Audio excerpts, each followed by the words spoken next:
시청자 여러분, 밤사이에 잘 쉬셨습니까? 마켓 시그널 진행의 조민재입니다.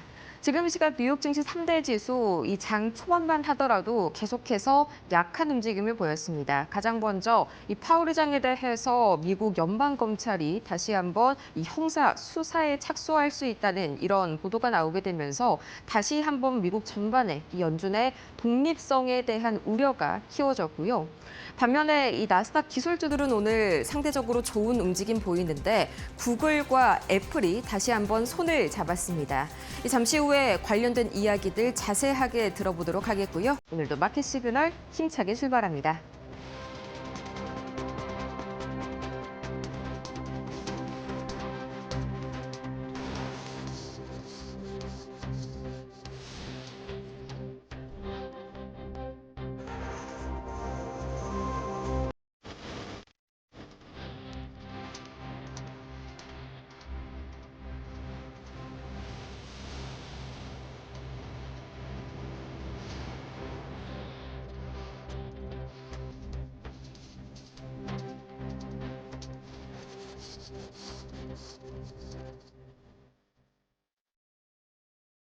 장 초반 연준의 독립성 우려가 불거지면서 이 하락으로 출발했던 뉴욕 증시. 다행히도 지금 이 시각 기준으로는 이 다우 지수부터 S&P 500 그리고 나스닥까지 다시 한번 강보합권으로 양전한 움직임 보이고 있습니다. 다우가 지금 이 시각 0.25% 상승 중이고요. 또 나스닥 지수는 0.3%. 오늘 애플과 구글이 다시 한번 AI 관련 손을 잡았다는 소식이 나스닥 전반에 온기를 이끌고 있습니다. 또 이어서 S&P 500 지수 역시 0.2%, 오늘은 전반적으로 지금 이 시각 강보합권 움직임 보이고 있는 가운데 과연 시장의 자금 흐름은 어떻게 흘러가고 있을지 히트맵 통해서 자세하게 만나보시죠. 초록불이 상승불이고요. 또 빨간불이 하락불이다라는 점을 고려한다면 오늘 전반적으로 금융주와 또 이 헬스케어 관련주들이 약세를 보이고 있습니다. 오늘은 이 JP모건 헬스케어 컨퍼런스가 막 개막을 앞두고 있죠. 그렇기 때문에 이 일라이 릴리가 엔비디아와 함께 손을 잡고 이 관련 신약 개발 연구소를 차린다는 소식이 첫 번째 소식으로 이슈가 됐습니다. 덕분에 오늘 일라이 릴리는 1%대 강세 보이지만 나머지는 현재 고전을 면치 못하고 있고요. 또 트럼프 대통령이 이 신용카드와 관련해서 연간 이 이자를 계속해서 10%로 상한을 두겠다라는 그런 소식을 주말 사이에 밝히면서 금융주들은 연달아서 하락세를 면치 못하고 있습니다. 반면에 히트맵상에서 구글의 이 영역이 굉장히 크게 넓어졌죠. 현재로서는 엔비디아 뒤를 이어서 지난주에 시총 2위 자리로 올라선 구글이죠. 이 구글이 드디어 오늘 애플과 손을 잡는다는 소식에 시총 4조 달러 클럽에 입성했습니다. 잠시 후에 조금 더 자세하게 알아보도록 하겠고요. 이런 장세를 만든 밤사이의 세 가지 주요 이슈들 바로 만나보시죠. 바로 이번 올해뿐만이 아니라 사실 작년부터 계속해서 시장을 흔들어 왔었던 이슈죠.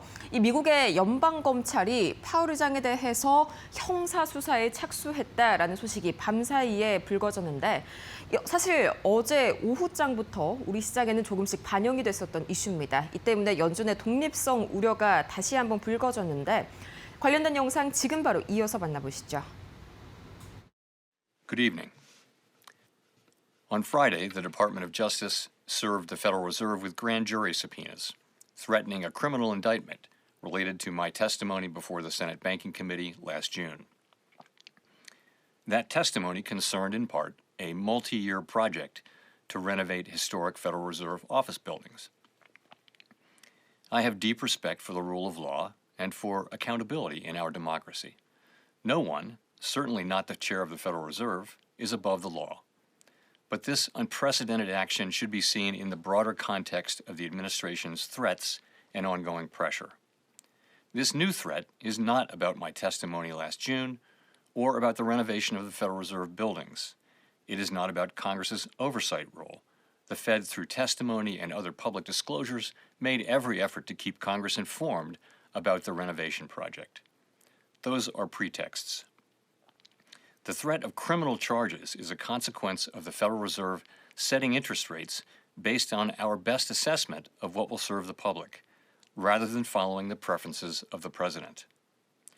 This is about whether the Fed will be able to continue to set interest rates based on evidence and economic conditions, or whether instead monetary policy will be directed by political pressure or intimidation.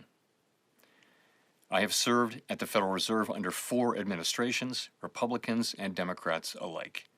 In every case, I have carried out my duties without political fear or favor, focused solely on our mandate of price stability and maximum employment.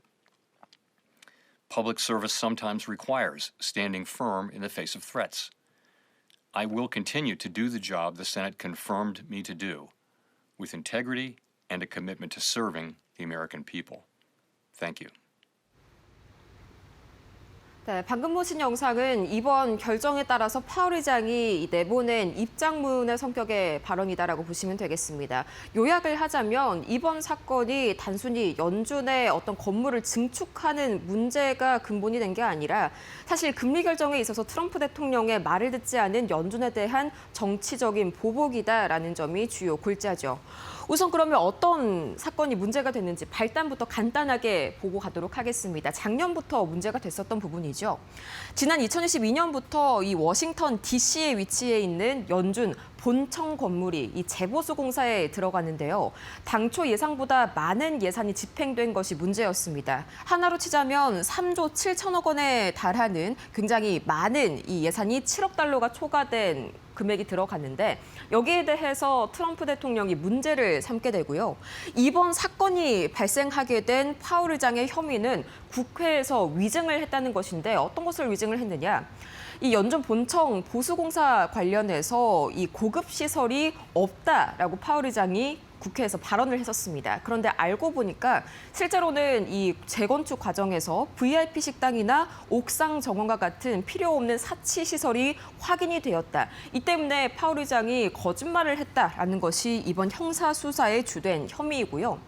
이게 문제점이 되는 이유는 여러분도 아시다시피 연준의 독립성을 상당 부분 훼손하고 트럼프 대통령의 이권에만 치우쳐져 있다는 것이 주된 그런 골자이죠. 실제로 이번 수사에서는 트럼프 대통령의 최측근으로 알려져 있는 이 워싱턴 DC의 연방 검사장 제닌 피로가 이 사건을 주도합니다. 당연히 파월 의장에게는 불리하게 수사가 돌아갈 수밖에 없겠죠. 이에 파월 의장은 다음과 같은 입장문을 냈습니다. 이번에 위증 혐의는 단순히 보복을 위한 정치적인 구실에 불과하다. 최근 금리 결정에 있어서 연준이 트럼프 대통령의 말을 듣지 않자 트럼프 대통령이 여기에 대해서 정치적인 보복을 가하는 일종의 수단이다라고 밝혔고요. 하지만 이런 위협이 다가옴에도 불구하고 파월 의장은 연준 의장의 책무를 다할 것이라고 밝혔습니다. 당연히 연준의 독립성이 훼손이 된다면 앞으로 연준이 트럼프 대통령의 어떤 정치적인 목적을 달성하기 위한 하나의 수단으로 전락이 될 수밖에 없고 금리 인하를 시장의 흐름이 아닌 트럼프 대통령의 입맛에 맞게 결정한다면 인플레이션이 재점화되는 것은 시간 문제이겠죠. 이 때문에 밤사이에 미국채 전반에 대한 불신이 커지고 달러화에 대한 이런 불신도 커지게 되면서 달러화는 약세를 보였고요. 미 국채 금리는 다시 한번 상승세를 보였습니다. 뿐만이 아니라 이 두 번째 이슈도 마찬가지로 트럼프 대통령의 입에서 나왔습니다. 트럼프 대통령이 자신의 SNS를 통해서 주말 사이에 신용카드 금리를 1년간 10%가량으로 상한하겠다. 어떤 이야기인지 자세하게 다음 장 통해서 만나보시죠.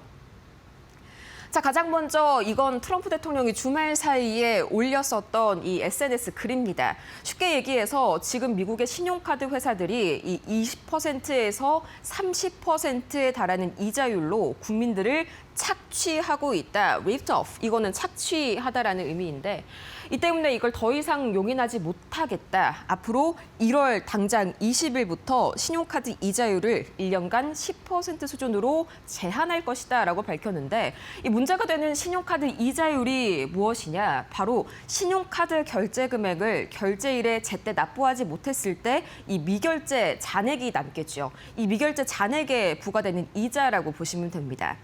이게 상당히 현재 미국의 카드사들의 수익 구조에서 핵심 비중을 차지하고 있는데 어느 정도 수준으로 줄이는 것이냐.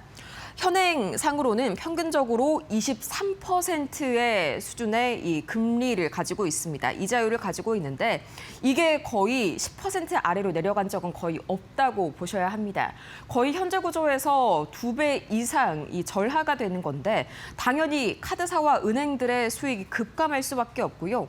이 때문에 오늘 금융주들과 신용카드 회사 그리고 은행주들까지 신용카드와 관련된 전반적인 금융주들이 거세게 타격을 입었습니다. 적게는 2%에서 3%, 많게는 8%에서 10%의 급락세를 보였습니다.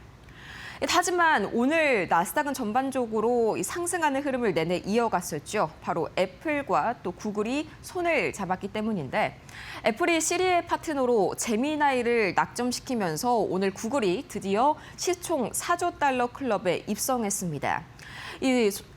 구체적으로 이야기를 하자면 앞으로 애플의 AI죠. 애플 인텔리전스의 기반 모델로 구글의 제미나이가 선정이 된 것인데 이 구체적인 협업 관계는 가이드라인은 현재 나온 게 없습니다만 작년 11월이었습니다. 이 블룸버그 통신의 보도에 의하면 양사가 연간 10억 달러, 우리 돈으로 약 1조 4천억 원에 달하는 파트너십을 현재 준비 중이다라고 보도가 나온 바가 있습니다. 관련된 이슈로 오늘 함께 부각을 받고 있다는 점 참고해 보시기 바랍니다.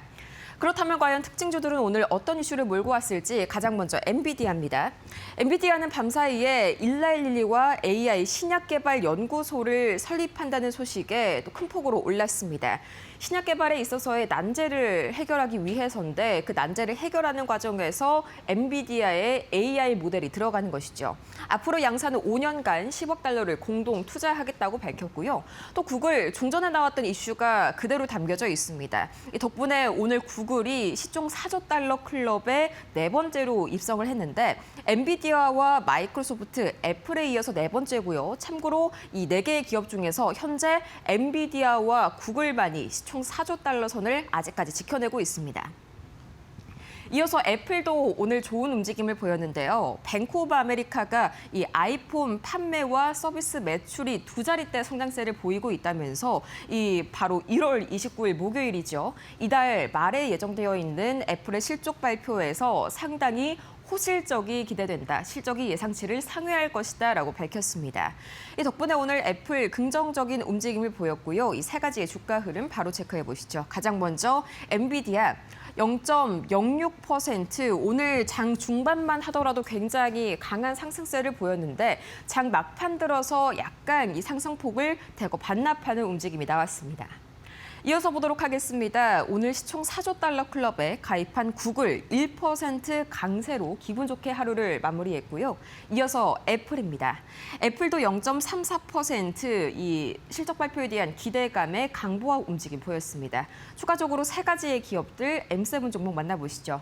가장 먼저 아마존은 이 하락하는 움직임을 보였습니다. 사실상 오늘 보합권에서 등락을 반복하는 움직임이 나타났는데 이 웰스파고가 내년까지 컴퓨트 용량이 2배가 될 것이란 점에서 상당히 실적 향상이 기대된다라면서 긍정적인 리포트를 밝혔습니다.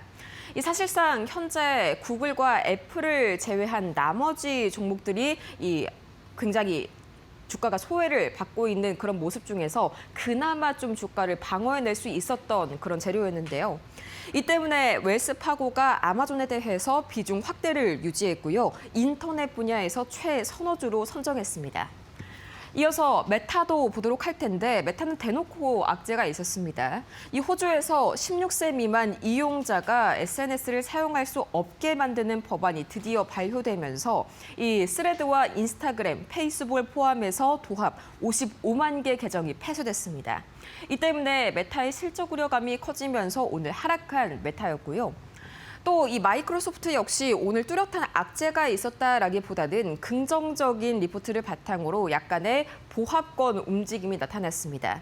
이 골드만삭스의 긍정적인 리포트가 한 가지 있었는데 이 마이크로소프트에 대해서 뛰어난 구조적 성장을 보인다면서 매수를 커버리지로 제기를 했고요. 또 이어서 목표가를 630달러에서 655달러로 현재 주가 대비 37%의 상승 여력이 있다라고 봤습니다. 하지만 막판 들어서 구글과 애플 쪽 이슈로 매수세가 몰리게 되면서 마이크로소프트 역시나 계속해서 이 약보합권에서 거래를 마쳤고요. 세 가지의 주가 흐름 바로 체크해 보시죠. 가장 먼저 아마존입니다. 아마존 0.35% 약보합권 거래 마쳤고요. 이어서 보도록 하겠습니다. 메타는 악재가 대놓고 있었죠. 1.7% 급락으로 거래를 마쳤고요. 마이크로소프트도 오늘 좋은 이슈가 있었지만 이 구글과 애플발 이슈에 비하면 다소 약했습니다. 이 때문에 매수세가 그쪽으로 몰려가게 되면서 0.4% 아쉽게 하루 마무리 지었습니다. 추가적으로 세 가지의 특징주들 바로 보시죠. 가장 먼저 월마트, 오늘 히트맵에서 굉장히 강한 상승부를 켜냈죠. 이달 말에 나스닥 100 지수에 편입될 예정이라는 소식이 긍정적으로 작용하면서 3%대 강세를 보였고요. 이 프랑스의 제약사입니다. 아비박스는 일라일리 측에서 최대 175억 달러 규모의 인수 가능성을 내비쳤는데 이 궤양성 대장염 신약 후보 물질이 상당히 눈길을 끈 것으로 알려졌습니다. 이어서 우리에게 익숙한 기업이죠. 듀오링고는 오늘 급락을 면치 못했는데 그동안 듀오링고의 IPO, 상장과 또 수익 성장의 핵심 인물로 꼽혔었던 이 매트 스카루파 CFO, AI 도입을 굉장히 긍정적으로 이끌어낸 인물이기도 한데 이 CFO가 사임을 밝히게 되면서 오늘 급락한 것으로 풀이됩니다. 세 가지의 주가 흐름 바로 보시죠. 가장 먼저 월마트입니다. 3% 상승으로 오늘 하루 마무리 지었고요. 이어서 보겠습니다. 다음으로 아비박스도 3.15% 주가가 사실상 급등하다가 약간 이 상승폭을 반납한 움직임이 나옵니다. 이어서 보도록 하겠습니다. 오늘 듀오링고는 9% 가까이 급락 움직임이 나왔습니다. 이 추가적으로 6가지의 매크로 지표 흐름 바로 체크해 보시죠. 가장 먼저 국제유가는 0.47% 올라섰습니다. 배럴당 60달러 선 탈환을 다시 한번 눈앞에 두고 있는데 미국이 최근에 이란의 유혈 시위 진압 사태에 대해서 군사 타격을 검토 중이다. 물론 이것보다 조금 더 완화적인 방법도 강구를 하고 있지만 트럼프 대통령은 군사 타격에 조금 더 비중을 두고 있다는 보도가 나왔습니다. 이 때문에 단기적으로 공급 우려가 다시 한번 확대됐고요. 이어서 원달러 환율은 9원 가까이 밤사이에 크게 올랐습니다. 이 일본의 엔화가 현재 약세를 보이면서 여기에 동조하고 있는 원화인데 다카이치 총리가 중의원을 해산하고 내달 조기 총선을 검토 중이라는 소식에 다시 한번 일본의 재정 우려감이 커졌고요. 이 때문에 어제 장중에 엔달러 같은 경우에는 158원까지 치솟았고 또 원달러 환율 역시 여기에 동조해서 1,470원을 돌파하기도 했습니다. 이어서 비트코인 가격은 다시 한번 9만 1,000달러 선을 돌파했고 이 밤사이에는 9만 2,000달러 선을 돌파하기도 했는데 여기에 추가로 오늘 한 가지의 소식이 어제 전해졌었습니다. 한국의 금융당국이 가상자산 거래 허용을 하기 위한 이 본격적인 지침에 착수를 했다는 소식. 거기에 더해서 금 가격은 2.45% 상승했는데 4,600달러 선을 온스당 드디어 돌파하면서 신고가를 경신했습니다. 이 파월 미국 연준 의장이 형사 수사 조사에 착수했다는 소식에 다시 한번 큰 폭으로 안전자산에 대한 선호 심리가 오르면서 금값이 최고치를 경신한 거고요. 미국채 10년물과 미국채 2년물은 다시 한번 큰 폭으로 올라가고 있습니다. 이 연준의 독립성이 위협을 받으면서 당연히 미국의 국채 매력도 자체가 낮아지게 되겠죠. 이 때문에 국채 금리가 상승하게 되면서 다시 한번 미국채 2년물은 3.54%를 돌파했습니다. 그렇다면 과연 3대 지수 과연 오늘 어떻게 하루를 마무리했을지 가장 먼저 다우지수 0.17% 오늘 금융주들의 약세가 이 다우지수의 발목을 잡았고요. 나스닥도 0.26% 장 후반부로 갈수록 다시 한번 이 연준 독립성 위협이 커지면서 나스닥 지수는 상승폭 줄였습니다. 이어서 S&P 500 역시 0.16% 오늘은 3대 지수 전반이 강보합에서 거래 마쳤습니다. 지금까지 밤사이 뉴욕 증시 마감 상황 봤습니다.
네, 글로벌 증시가 보내는 월가의 신호를 알아보는 시간입니다. 월가 시그널 출발합니다.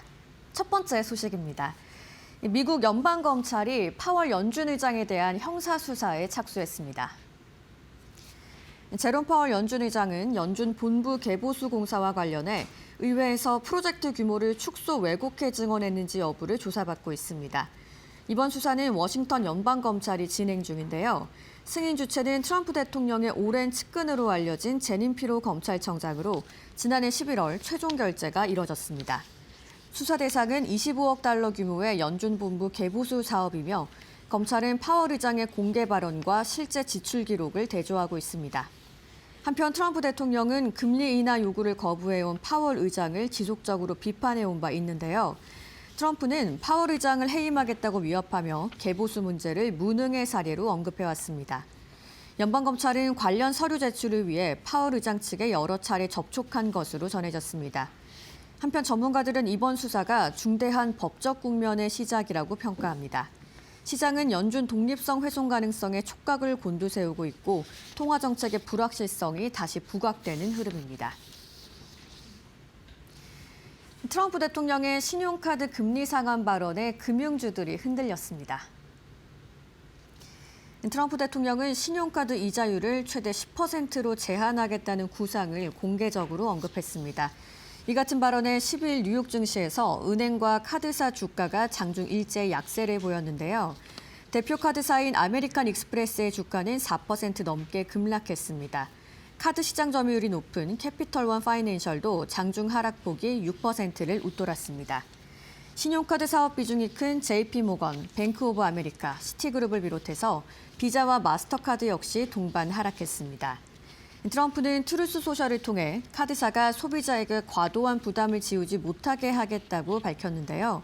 특히 1년간 신용카드 금리를 10%로 제한하겠다는 입장을 분명히 했습니다. 다만 행정명령인지 입법 조치인지는 밝히지 않았습니다. 미국 신용카드 평균 금리는 약 23% 수준으로 시장에서는 금리 상한제가 현실화될 경우 금융사의 이자 수익이 크게 줄어들 수 있다는 우려가 주가에 반영됐다는 분석입니다.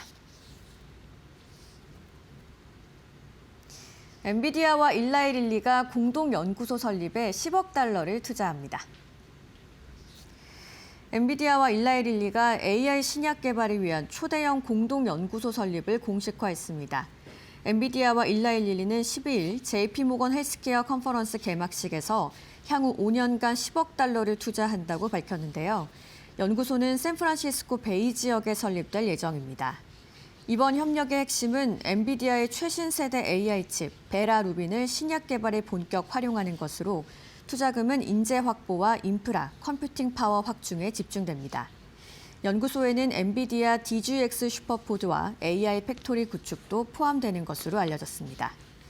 일라이 릴리는 이미 AI를 활용해 신약 개발 기간을 대폭 단축하는 대표적 제약사로 지난해 10월에는 엔비디아의 그레이스 블랙웰 칩 1000개 이상으로 슈퍼컴퓨터를 구축 중이라고 밝혔는데요.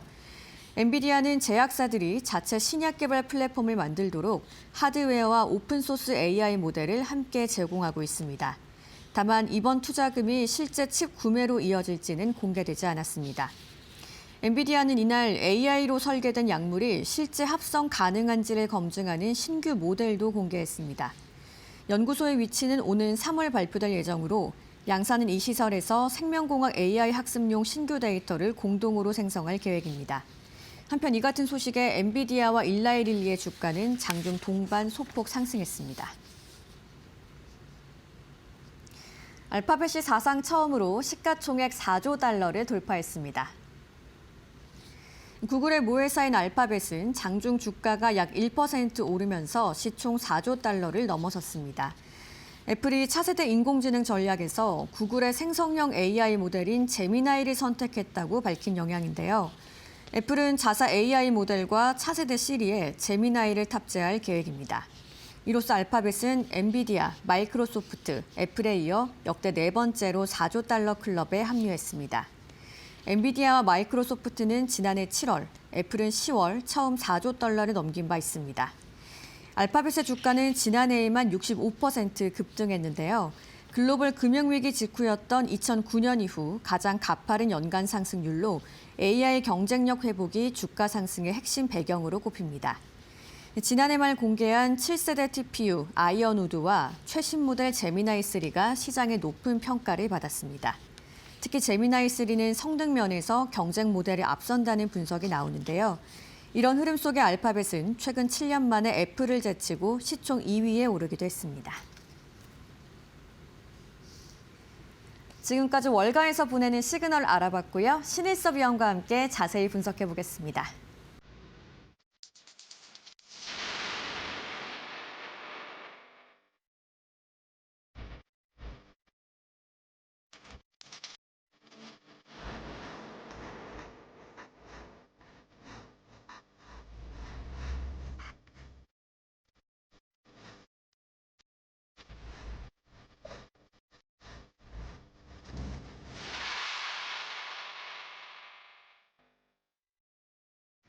네, 트럼프 대통령이 굉장히 파격적인 공약을 언급했습니다. 신용카드 금리를 연 10%로 제한하겠다라는 이야기가 나오면서 금융주들이 상당히 술렁이고 있는데요. 자신의 공약 실천을 위해서 이번에는 신용카드 회사들을 트럼프가 압박하는 모습입니다. 트루스 소셜에 좀 정확히 어떤 내용을 올린 건가요? 신용카드 서비스 받아보셨나요? 저는 네. 한 번도 안 받아보셨나요? 네. 저 현금 서비스 많이 이용하는데 진짜 비싸거든요. 우리나라도. 학자금 대출도 그거 막 제도권에서 안 되면은 신용카드사 가야 되는데 신용카드사는 두 자릿수인데 거의 20% 육박하거나 넘거든요. 미국이랑 비슷해요, 우리나라도. 네. 근데 그게 진짜 살인적인 금리긴 하거든요, 진짜로. 그렇죠. 왜냐면 그 정부 대출이나 이런 걸로 받으면은 2, 3%짜리도 받을 수 있어요, 학생들은. 근데 학생들도 그 카드사로 만약에 몰려나가잖아요.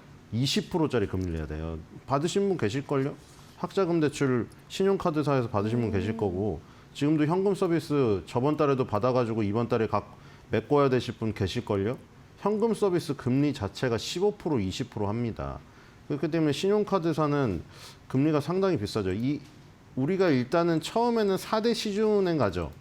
4대 시중은행. 네. 4대 시중은행 거 하려고 하다가 안 되면 이제 저축은행이나 카드사 가잖아요. 카드사가 우리나라로 하면은 저축은행 정도 되는 것 같은데요. 시중은행하고 그 다음이 뭐 상호저축은행, 제2금융권, 카드사 그쪽의 금리가 그 다음에 이제 그거 안 되면 대부업체 가야 돼요. 근데 이제 거기서 신용카드사는 그 가운데인데 우리가 대부업체는 사실 뭐 요즘에 하도 무슨 광고도 좀 제한 많이 됐죠. 광고를 하도 많이 하고 막 친숙한 캐릭터 만들다 보니까 친해져서 그렇지 솔직히 말해가지고 대부업체까지 가기에는 꺼려지잖아요. 그러니까 그쵸. 사실 어떻게 보면 마지노선이에요. 그 카드사랑 캐피탈 같은 회사들 있죠. 네. 카드랑 캐피탈이 어떻게 보면 우리의 심리적인 마지노선이잖아요. 사실 우리가 대부업체까지 간다는 거는 이제 아까 전에 말씀드렸던 이름이 좀 이제 뭐 익숙해져 있긴 하지만 거기까지 가는 건 좀 그렇단 말이죠. 네. 그러니까 지금 여기 미국도 똑같잖아요. 카드사 금리가 20% 30% 된다는 거 아니에요. 지금 여기에 그 똑같은 내용이에요. 그러니까 지금 한국 사람도 똑같이 이해를 할 겁니다. 20% 30% 가기 싫잖아요. 그렇죠. 그러니까 트럼프가 거기다 썼네요. 20% 30%라고.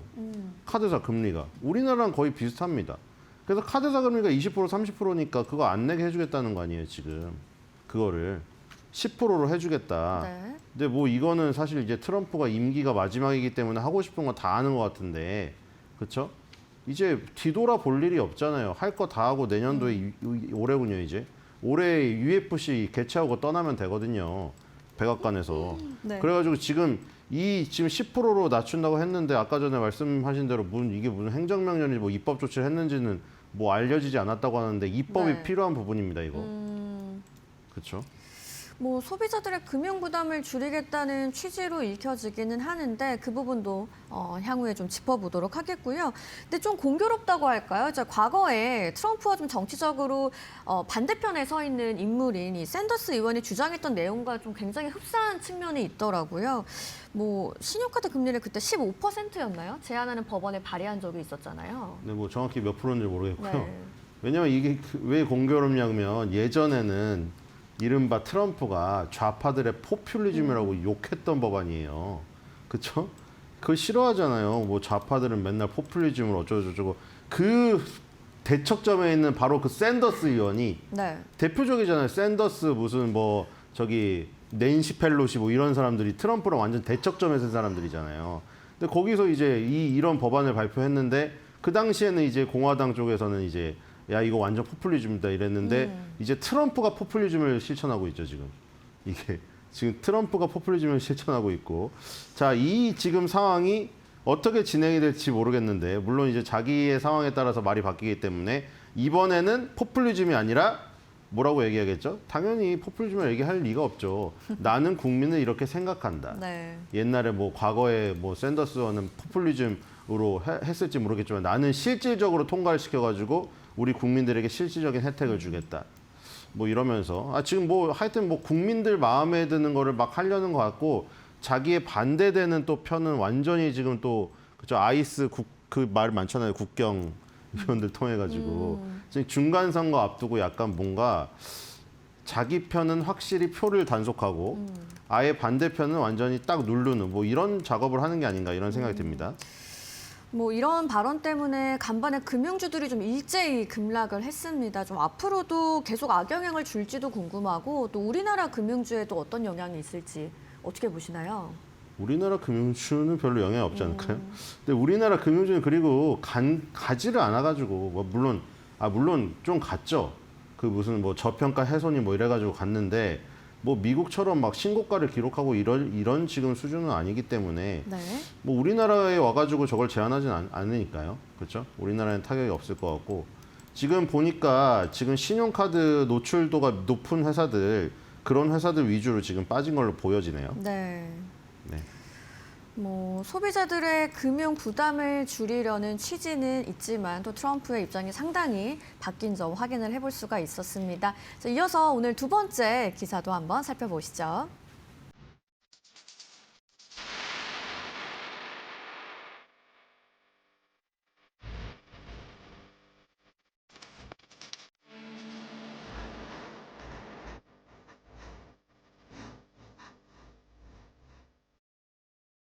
네, 알파벳의 기업 가치가 사상 처음으로 시총 4조 달러를 돌파했습니다. 여기 핵심 배경과 좀 동력 한번 살펴보면 좋겠는데요. 애플이 차세대 인공지능 전략 구현을 위해서 구글과 파트너십을 맺겠다는 이야기가 큰 역할을 했습니다. CNBC의 보도를 통해서 이제 이야기가 나왔는데 짐 크레이머가 애플 성명을 인용했어요. 좀 구체적으로 어떤 내용인가요? 네. 아이폰 쓰시나요? 저는 삼성 씁니다. 저는 아이폰을 써본 적이 한 번도 없어가지고 좀 네. 궁금한데 시리를 쓰나요, 안 쓰나요? 많이들 뭐, 쓰시지 않나요? 네, 요즘? 그 지금 대답해 보세요, 시청자분들. 네. 근데 뭐 제가 언론으로 보기에는 지금 뭐 시리에 대한 부분이 그동안 이걸 LLM 시리를 만들어 보겠다고 얘기가 나왔었거든요. 근데 어제 짐 크레이머가 얘기한 걸로 봐서는 이제 포기한 것 같죠? 네. 공식적으로 애플이 이제 뭐 경쟁 심사를 했다, 뭐 했는데 구글을 선택했다. 그래서 뭐 제미나이가 이제 AI 로드맵을 지원하고 새로운 사용자 경험을 여는데 가장 강력한 기반이라고 평가했다. 이렇게 좀 판단을 내렸대요. 그러니까 지금 결국에는 시리를 LLM으로 발전시키려는 거를 포기했다는 얘기네요. 그렇죠? 애플은 생각해 보세요. 애플은 칩도 못 쓰나요? 지금 삼성 칩은 못 쓰죠? 삼성은 어떤 칩을 쓰죠? 어플리케이션 프로세서라고 하죠. 네. 컴퓨터엔 CPU가 있으면은 어플리케이션 프로세서는 그 핸드폰에 두뇌잖아요. 삼성은 어느 칩을 쓰나요? 삼성은 자체 칩도 쓰고 퀄컴의 칩도 써요. 퀄컴의 스냅드래곤 쓰고 삼성의 엑시노스도 써요. 근데 애플은 어떤 거 쓰나요? 애플은 자체 칩을 쓰잖아요. 그러니까 이게 중요한 게 애플은 칩도 자체 칩을 쓰고 시리 같은 것도 자체 어떤 프로그램을 쓰려고 했었단 말이에요. 그러니까 뭐냐면 되게 폐쇄성 있는 기업이에요. 애플은. 기억해보세요. 옛날에 인터넷 시대에 마이크로소프트에 인터넷 익스플로러 쓰는데 애플만 못 썼나요? 맥 OS를 썼잖아요. 그 정도로 자기네 거에 저기가 애정이 깊고 남의 걸 받아들이지 않는 개방형의 완전 반대에 서 있는 기업이 애플이었는데 이건 굉장히 큰 사건이죠, 그러면. 네. 그동안 계속 폐쇄적으로 행동했던 걸 개방으로 바꾼다는 아주 역사적인 의미가 있는 거니까요. 근데 이게 어떻게 보면 전향을 했다기보다는 시대의 흐름에 뒤처져서 어쩔 수 없이 이렇게 한 측면이 크다는 게 포인트죠. 어쩔 만약에 수 이게 없겠다. 시대를 받아들이려고 트렌드를 변화시킨 거라면 긍정적인 건데 네. 어쩔 수 없이 우리 생각해 보세요. 10년 동안 AI 주도한 게 누굽니까? 지금 챗GPT나 구글 제미나이 나오기 전에 10년 동안 누가 인공지능을 주도해왔어요? 이 씬에서? 이 씬에서 애플이 주도해왔죠. 애플의 시리가 광고 기억 안 나세요? 그래서 제가 아까 물어본 게 그것 때문이에요. 진짜 쓰냐고 그래서 궁금한 거예요. 광고에서 나오잖아요. 시리야, 나 좀 이따 잠 깨워줘. 시리야, 오늘 나 기분이 우울한데 즐거운 음악 좀 틀어줘. 그게 시리 아니었어요? 그쵸? 거기서 조금 더 발전해서 코딩을 하거나 글쓰기를 하면 그게 클로드가 되는 거고 챗GPT가 되는 거였는데 그 벽을 못 넘어선 거잖아요. 결국에는 무릎을 꿇고 구글의 제미나이가 손을 벌렸죠. 그러니까 뭐 트렌드를 따라가는 것보다는 좀 어쩔 수 없는 선택이었다라는 분석을 해주셨고, 뭐 현재 LLM 시장에서 압도적인 점유율을 기록하는 건 아직까지는 챗 GPT인데, 뭐 제미나이가 시리에 탑재되면 뭐 노출이라든지 점유율이라든지 획기적으로 늘어나는 계기가 될 것 같아요. 뭐 획기적으로 늘어나는 게보다는 뭐 그쵸, 다른 것보다 애플의 아이폰이 뭐 탑재가 되면 조금 도움은 되겠죠. 이게 뭐 획기적으로 될 거 하진 않긴 해요. 그러신가요? 왜냐면 지금 네. 예를 들어서 나노바나나 3라는 나노바나나 프로죠. 나노바나나 프로라는 이미지 프로그램에다가 비오3라는 영상 프로그램 그 조합이 너무 좋고 유튜브를 운영하고 구글의 검색도 있기 때문에 빅데이터가 굉장히 좋아서 예전에 말씀드렸지만 챗GPT에다가 유튜브 링크 따서 여러 번 넣고 분석해달라면 분석 못합니다. 구글이 유튜브 거기 때문에. 그래서 지금 유튜브가 구글 거기 때문에. 근데 제미나이에다 링크만 넣으면 분석을 해줘요. 그런 부분 때문에 편의성 면에서 굉장히 지금 챗GPT보다 유리한 면이 있어서 챗GPT 점유율을 많이 떨어뜨리긴 했는데 아직도 선점 효과가 커요. 그리고 지금 댓글에서도 아주 치열해요, 사실. 뭐 챗GPT가 바보다, 제미나이가 바보다 서로 지금 난리거든요. 지금 계속해서 발전 단계이기 때문에. 근데 지금 보면은 챗GPT가 아직도 압도적이고 그리고 중국의 딥시크가 굉장히 가성비가 좋게 떠오르면서 이 씬을 위협을 하고 있어요, 지금. 그리고 제미나이랑 클로드 순위거든요. 그 사이에 퍼블릭시티도 있고요, 지금.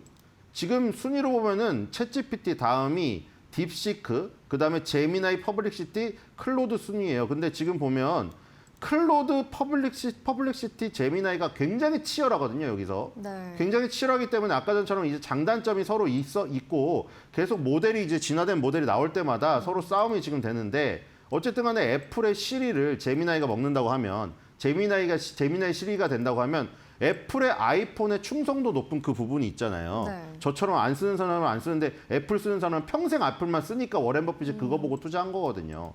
그래서 애플의 아이폰에 대한 충성도 그리고 아이폰 생태계인 뭐 아이맥, 아이패드 뭐 다 쓰는 사람에게는 이제 제미나이 생태계에 자연스럽게 노출되는 계기가 되겠죠. 그러니까 제미나이로서도 나쁜 건 없죠. 구글로서도.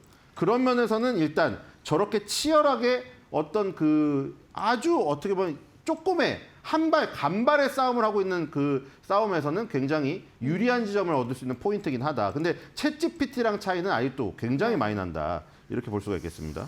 네, 그렇다면 좀 애플 입장에서는 반기는 부분도 있을 것 같고 우려스러운 부분도 있을 것 같은데요. 근데 바로 그 지점이죠. 이게 반기는 지점이긴 한데 아까 우려스러운 지점은 AI 씬에서 주도권을 완전히 잃었다는 것을 그냥 선언하는 일이에요. 어제가 그 일은. 그렇죠? 왜냐면 팀 쿡이 이 시리를 개발하는 그 수장도 잘라버렸어요. 왜냐면 그동안 몇 년, 2024년도 뉴스까지만 해도 그렇게 나왔어요. LLM 시리를 개발한다. 그리고 옛날처럼 무슨 뭐 알람이나 해줘, 음악이나 틀어줘 이걸 넘어서 가지고 정말 AI 비서처럼 스스로 스케줄을 짜주고 그러니까 비서가 사람이 아니라 이제 이 AI 비서 역할을 시리가 한다. 뭐 이런 기대감에 찬 장밋빛 뉴스까지 나왔었어요.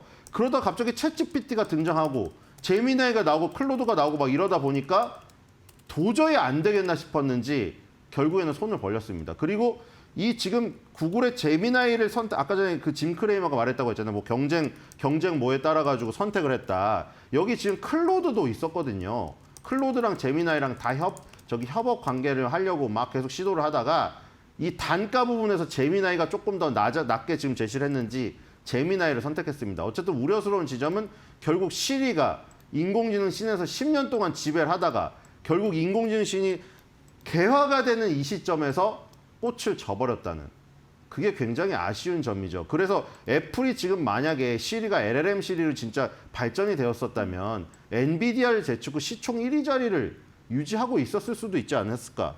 뭐 이거는 사실 뭐 없던 일을 뭐 우리가 얘기를 하는 거지만 이것도 뭐 자유니까 그런 생각을 해보긴 합니다. 뭐 그래도 애플이 그동안 스티브 잡스랑 팀 쿡 체제에서 보여준 뭐 혁신이나 철학을 고려할 때 앞으로 AI 씬에서의 애플 좀 기대를 해봐도 될 부분이 있을까요? 네, 뭐 이제 피지컬 AI 씬에서 뭐 제미나이의 탈을 쓰긴 했지만 그래도 굉장히 좀 유리한 부분이 있지 않을까. 왜냐하면 지금 이번에 CES에서도 지금 확인하셨잖아요. 네. 피지컬 AI로 지금 씬이 넘어가서 로보틱스라던가 자율주행 자동차 그게 이제 더 이상 깡통이 아니라 거기에 인공지능이 씌워진 피지컬 AI 시대가 옴을 우리가 확인할 수 있었잖아요.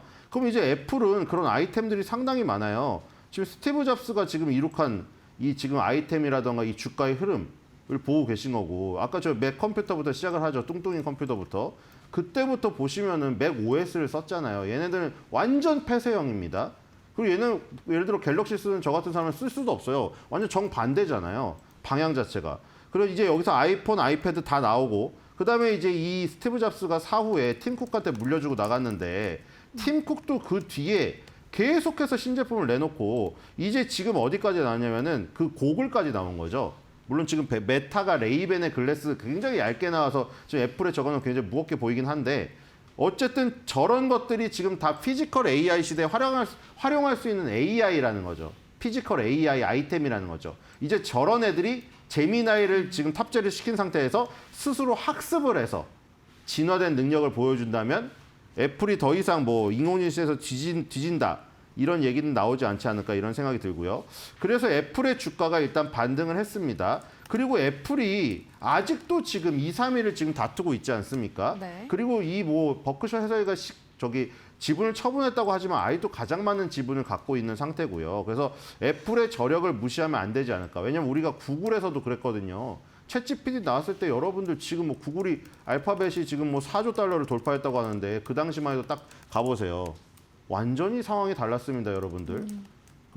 코드레드 발령되고 뭐 오픈 AI 챗GPT 때문에 완전히 구글은 눌렸다. 구글은 인공지능신에서 도대체 지금까지 뭐 하고 있으냐, 그 공룡이.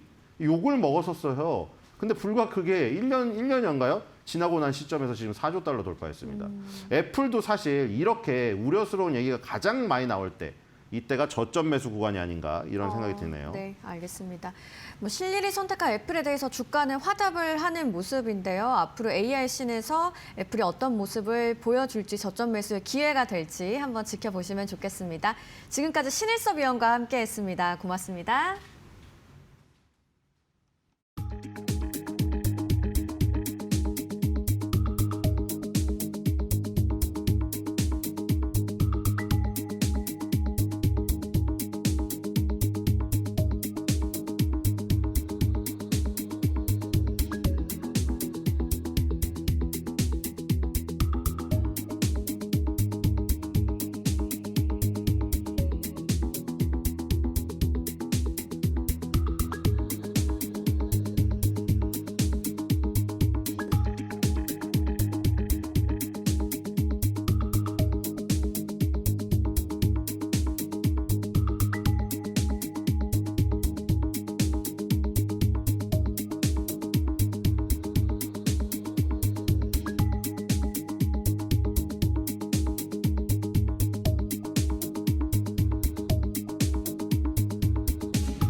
외신에서 주목하는 국내 기업과 이슈 어떤 것들이 있을까요? 숨겨진 투자 정보를 드리는 히든글로벌, 오늘도 조호진 타키온 대표님과 함께합니다. 어서 오세요. 예, 안녕하세요.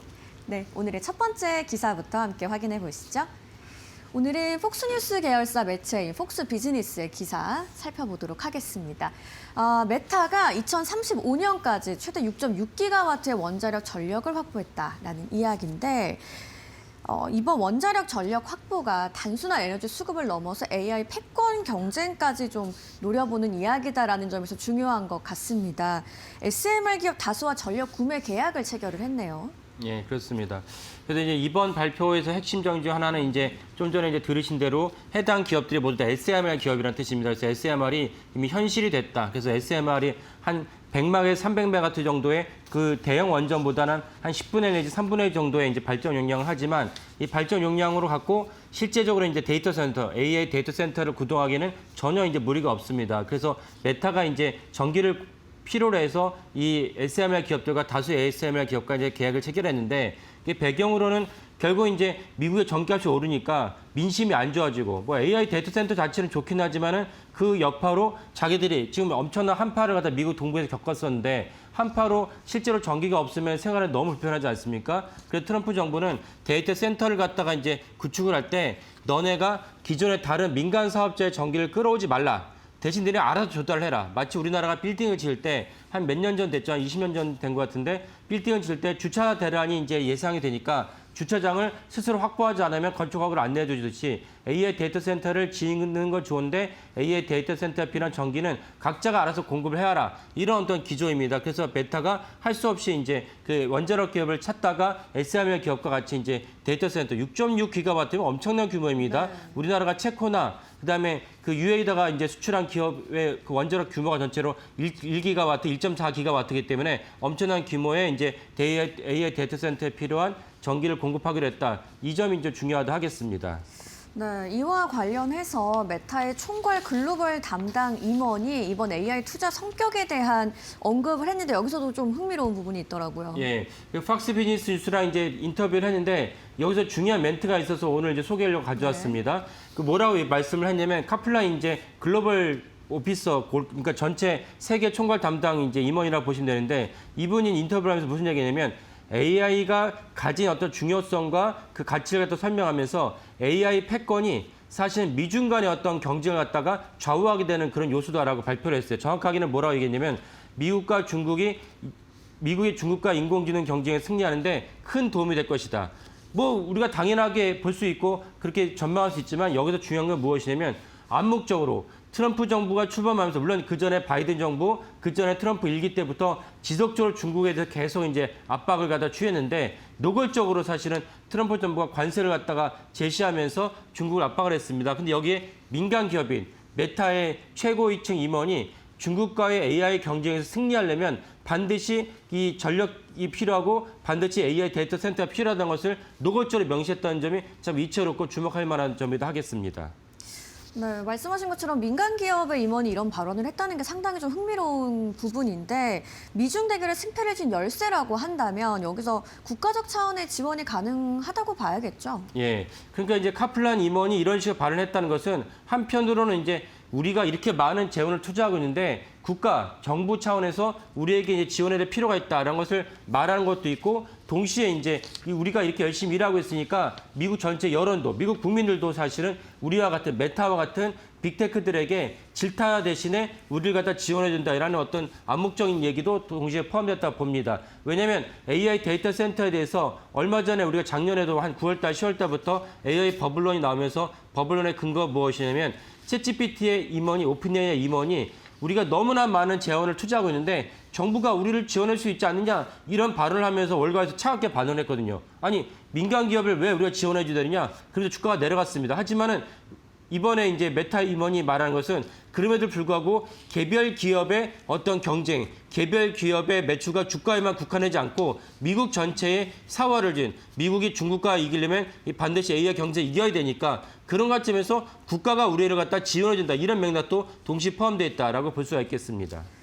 네, 뭐 그렇게 본다면 요즘 뭐 AI가 버블이다 아니다 이런 말들이 많았는데 뭐 매출과 주가가 급락할 거다라는 전망은 상당히 좀 무색해지는 것 같아요. 예.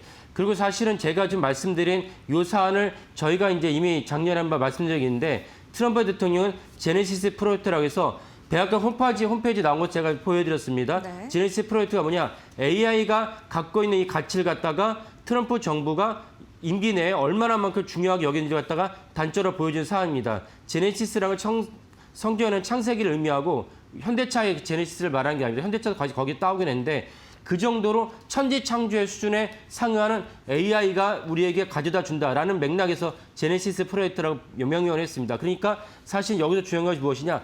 설령 AI 때문에 많은 어떤 기업들이 엄청난 자금과 출혈 경쟁을 할지라도 트럼프 대통령이 거기에 대해서 충분히 어느 시점에서는 이제 지원할 가능성이 높다라고 보는 것이 타당하겠습니다. 그렇다면 AI 버블 때문에 어느 날 갑자기 AI 관련된 많은 기업들이 꼬꾸라질 일은 없다라고 보는 것이 타당하다고 여겨집니다.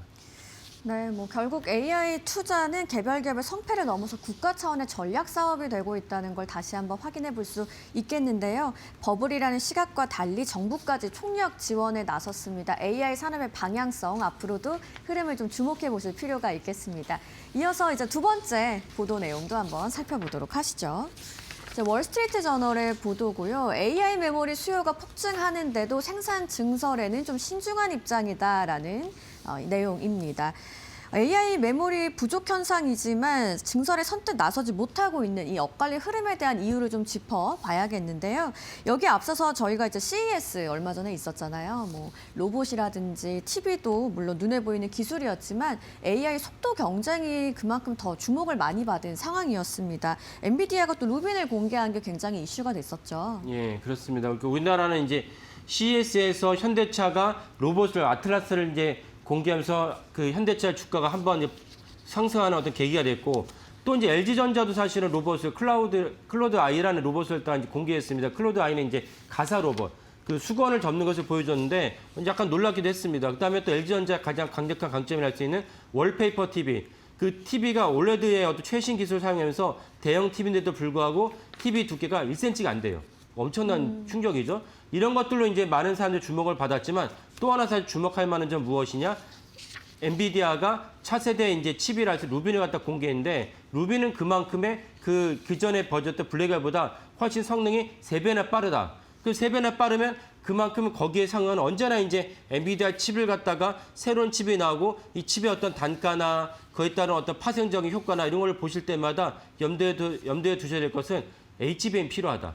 이 연산만 갖고는 할 수가 없거든요. 거기에 필요한 HBM 필요한데 이 정도로 루빈이 그전 버전이 블랙엘, 그전에 이제 하퍼고 하퍼 다음에 이제 블랙엘이고 루빈이고 그 다음에 또 다른 식으로 이제 나가게 됐습니다. 나가게 되는데 여기에 이제 필요한 것은 반드시 무엇이 있어야 되느냐? HBM 있어야 된다. HBM은 메모리가 있어야 되고 메모리라는 것은 우리나라의 삼성전자랑 하이닉스 두 기업이 그 마이크론과 더불어 전 세계 메모리 시장의 90% 이상을 장악하고 있기 때문에 언제나 엔비디아의 고성능 칩이 나올 때마다 메모리가 필요한 것이고 메모리가 필요하다면 우리나라의 SK하이닉스나 삼성전자가 큰 수혜를 입을 수 있다는 것도 동시에 보시면 되겠습니다. 네, 성능이 좀 좋아질수록 필요한 메모리 수요도 늘어나는 거잖아요.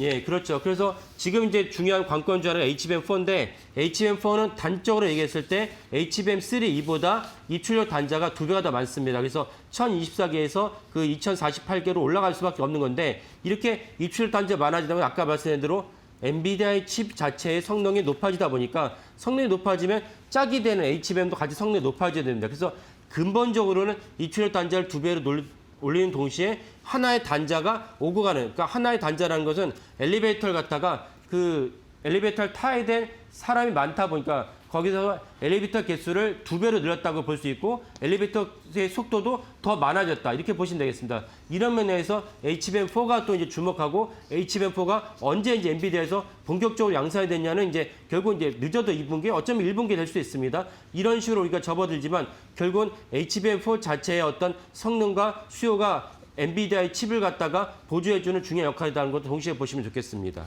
네, 또 AI 시장이 좀 여전히 견고한 성장을 하고 있습니다. 좋은 점도 있지만 또 투자 당사자인 빅테크 기업 입장에서는 난감하기도 할 것 같아요. 예. 그래서 이제 그 파이낸셜 타임즈의 이제 보도를 보면은 아마존, 구글, 마이크로소프트, 메타 이 4개 기업만 갖고 있는 작년에 2025년에 자본 총 지출 KFX라고 하는 거기에 총 지출이 4,070억 달러입니다. 우리나라 돈은 590조 원인데 올해 이 4개 기업이 지출할 것으로 예상되는 투자라고 보시면 되죠. 지출할 거 예상되는 금액은 무려 5,230억 달러. 우리나라 돈으로 760조 원입니다. 우리나라 한 해 그 예산과 맞물리는 엄청난 규모입니다. 이 때문에 사실은 AI 버블론의 어떤 근거가 되기도 합니다. 이렇게 많은 돈을 투자했는데 이 엄청난 돈을 투자해서 실제적으로 돈을 벌어들이고 있느냐, 난 미심쩍고 의문스럽다라는 어떤 맥락도 되는데, 동시에 사실 이렇게 많은 돈을 투자해야 되는 이유는 아까 앞에 코너에서 말씀드렸지만 이렇게 투자해서 AI를 갖다 발전시키지 않으면 미국이라는 나라가 중국에 뒤처질 수밖에 없다라는 맥락에서 이제 사활을 걸고 투자할 수밖에 없다는 것도 중요한 맥락입니다. 그래서 이렇게 많은 투자를 하다 보니까 전 세계 이제 메모리 시장이, 예를 들면 이제 D램과 낸드 플래시를 다 포함했을 때 전 세계 메모리 시장이 4년간 연평균 19% 성장인데 19% 엄청난 성장이죠. 성장인데 이는 지난 10년간의 연평균 성장률보다 10년간 연평균 성장이 14%였습니다. 그러니까 훨씬 더 아웃퍼폼한 성장률을 보입니다. 그렇다는 뜻은 무엇이냐? 메모리 시장이 계속 엄청나게 수요가 많다라는 것도 알 수가 있습니다. 네, 저희가 뭐 반도체 관광이라는 신조어 소개를 드린 것처럼 메모리 수요가 얼마나 지금 넘쳐나는지를 알 수 있죠. 빅테크 기업 임원들이 서울에서 상주를 하고 있다는 내용 전해드렸었는데, 그런데 증설을 좀 머뭇거리는 이유는 어떤 게 있을까요? 예, 그 점이 이제 FTA에서 보도한 것인데요. 이렇게 엄청난 메모리 수요가 있음에도 불구하고 증설을 갖다 머뭇거리고 있다. 증설을 머뭇거리고 있으니까 메모리 단가가 계속 올라가고 있다. 올라가다 보니까 메모리의 어떤 수요는 많은데 공급자들은 우리가 여기까지 줄 수밖에 없으니까 가격 올리겠다라고 하더라도 해당 이제 공급을 받아야 돼 마이크로소프트나 구글의 임원들은 울며 겨자 먹기식으로 받을 수밖에 없는 그런 상황이 처해 있습니다. 네. 근데도 불구하고 왜 이 메모리 3사들이 증설을 갖다가 꺼려하느냐? 가장 기본적인 거는 사실은 이 방송을 보시는 많은 분들도 이해를 하고 기억하시겠지만 얼마 전만 해도, 얼마 전이냐? 불과 이제 3년 전만 하더라도 메모리 가격이 너무나도 폭락을 해서 하다못해 23년도 기준으로 했을 때 SK하이닉스는 1분기부터 3분기까지 영업 적자, 누적 영업 적자가 8조 원이 넘었습니다. 그래서 당시에 SK하이닉스 문 닫는 거 아니냐라는 어떤 우려가 많이 나왔습니다. 그리고 실제로 제가 SK하이닉스에 근무했던 그 사람들과 얘기를 해봤더니 우리가 큰 위기를 겪고 있지만 SK하이닉스 예전에 이제 하다못해 너무나도 적자가 심하다 보니까 경영권이 사내머리 넘어가지 않았습니까? 그런 걸 겪었던 SK하이닉스 임원들 입장에서는 이 정도 괜찮다, 버틸만하다 이런 식으로 이제 응대했던 것입니다. 그럼에도 불구하고 SK하이닉스가 23년도와도 8조 원이라는 영업 적자를 냈기 때문에 사실 그걸 갖다 기억에 두고 있는 메모리 3사 입장에서는 섣불리 증설했다가 또다시 한번 메모리 수요가 꺼지면 이거를 감내할 수 없다라는 인식 때문에 사실은 더 섣불리 증설하기 어렵다라는 것이 FTA의 보도입니다. 네, 좀 발빠르게 증설에 나설 수 없는 입장도 좀 이해가 되는데, 증설이 없으면 결국 공급 악화로 좀 시장 자체가 축소가 될 수 있잖아요. 뭐 스마트폰 시장에서도 역성장이 있다는 전망까지 나오더라고요. 예, 맞습니다. 올해 이제 카운터포인트 리서치의 전망에 따르면 전 세계 스마트폰 시장이 마이너스 2.1%. 그러니까 사실은 시장이 줄어드는 건 큰 충격이죠. 근본적인 이유는 무엇이냐? 메모리 가격이 너무 올라가서. 그렇다면 이런 어떤 역성장을 갖다 방지하기 위해서 메모리를 증설해야 되는데, 증설을 하기 위한 유일한 대안은 제가 뭐라고 보냐면 중국 반도체 기업들이 증설을 하면 된다. 그래서 D램은 이제 창신 반도체 CXMP가 있고, 낸드 플래시는 이제 YMPC가 있습니다. 이런 기업들 증설을 해서 만약 그 증설했다 꽃가리면 어떡하냐? 중국 기업은 일반적인 기업이 아니고 중국 당국이 엄청난 보조금을 받고 있기 때문에 증설해서 생긴 후유증을 중국 당국이 흡수할 수 있습니다. 그런 맥락에서 중국 기업들이 증설을 할 수 있도록 유도하고 그들 기업의 증설을 기다리는 편이 낫겠다라고 말씀드리겠습니다. 네, 넘치는 AI 수요에도 쉽게 증설에 나서지 못하는 기업들의 이야기까지 살펴봤고요. 향후 반도체 시장의 핵심 변수, 누가 공급을 맡고 누가 위험을 맡을지가 될 것으로 보입니다. 지금까지 히든글로벌 조호진 타키온 대표님과 함께했습니다. 고맙습니다. 네, 감사합니다.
네, 여러분 안녕하십니까. 1월 13일 화요일입니다. 자, 오늘 또 이달의 신문에 나온 주요 또 시장 관련된 마켓 관련된 내용들 살펴보겠습니다. 첫 번째, 어제 코스피 때 0.84% 상승을 하면서 4,624, 4,600선 아직 안착이라는 표현을 쓰기는 좀 그렇긴 합니다만 4,600선을 다시 완연하게 지난주 초반에 이어서 다시 넘어서는 그런 모습을 보였습니다. 코스피는 그야말로 불장이죠.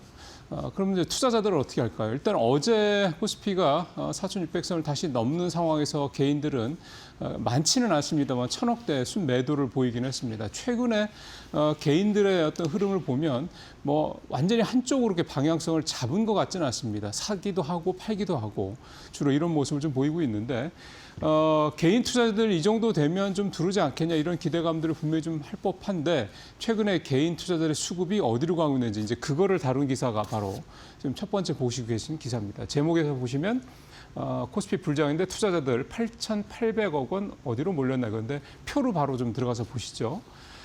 지난 한 주간 국내 ETF 자금 순유입 순위를 나타내는 건데요. 이제 큰 자금들이 주로 어디로 몰렸나를 보여주는 건데 1위가 머니마켓 액티브죠. 8,800억대 가장 압도적으로 많고요.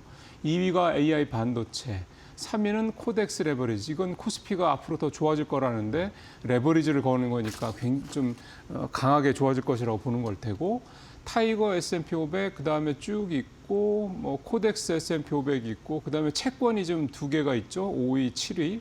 그다음에 8, 9, 10위는 8, 9위는 이제 나스닥 100에 투자하는.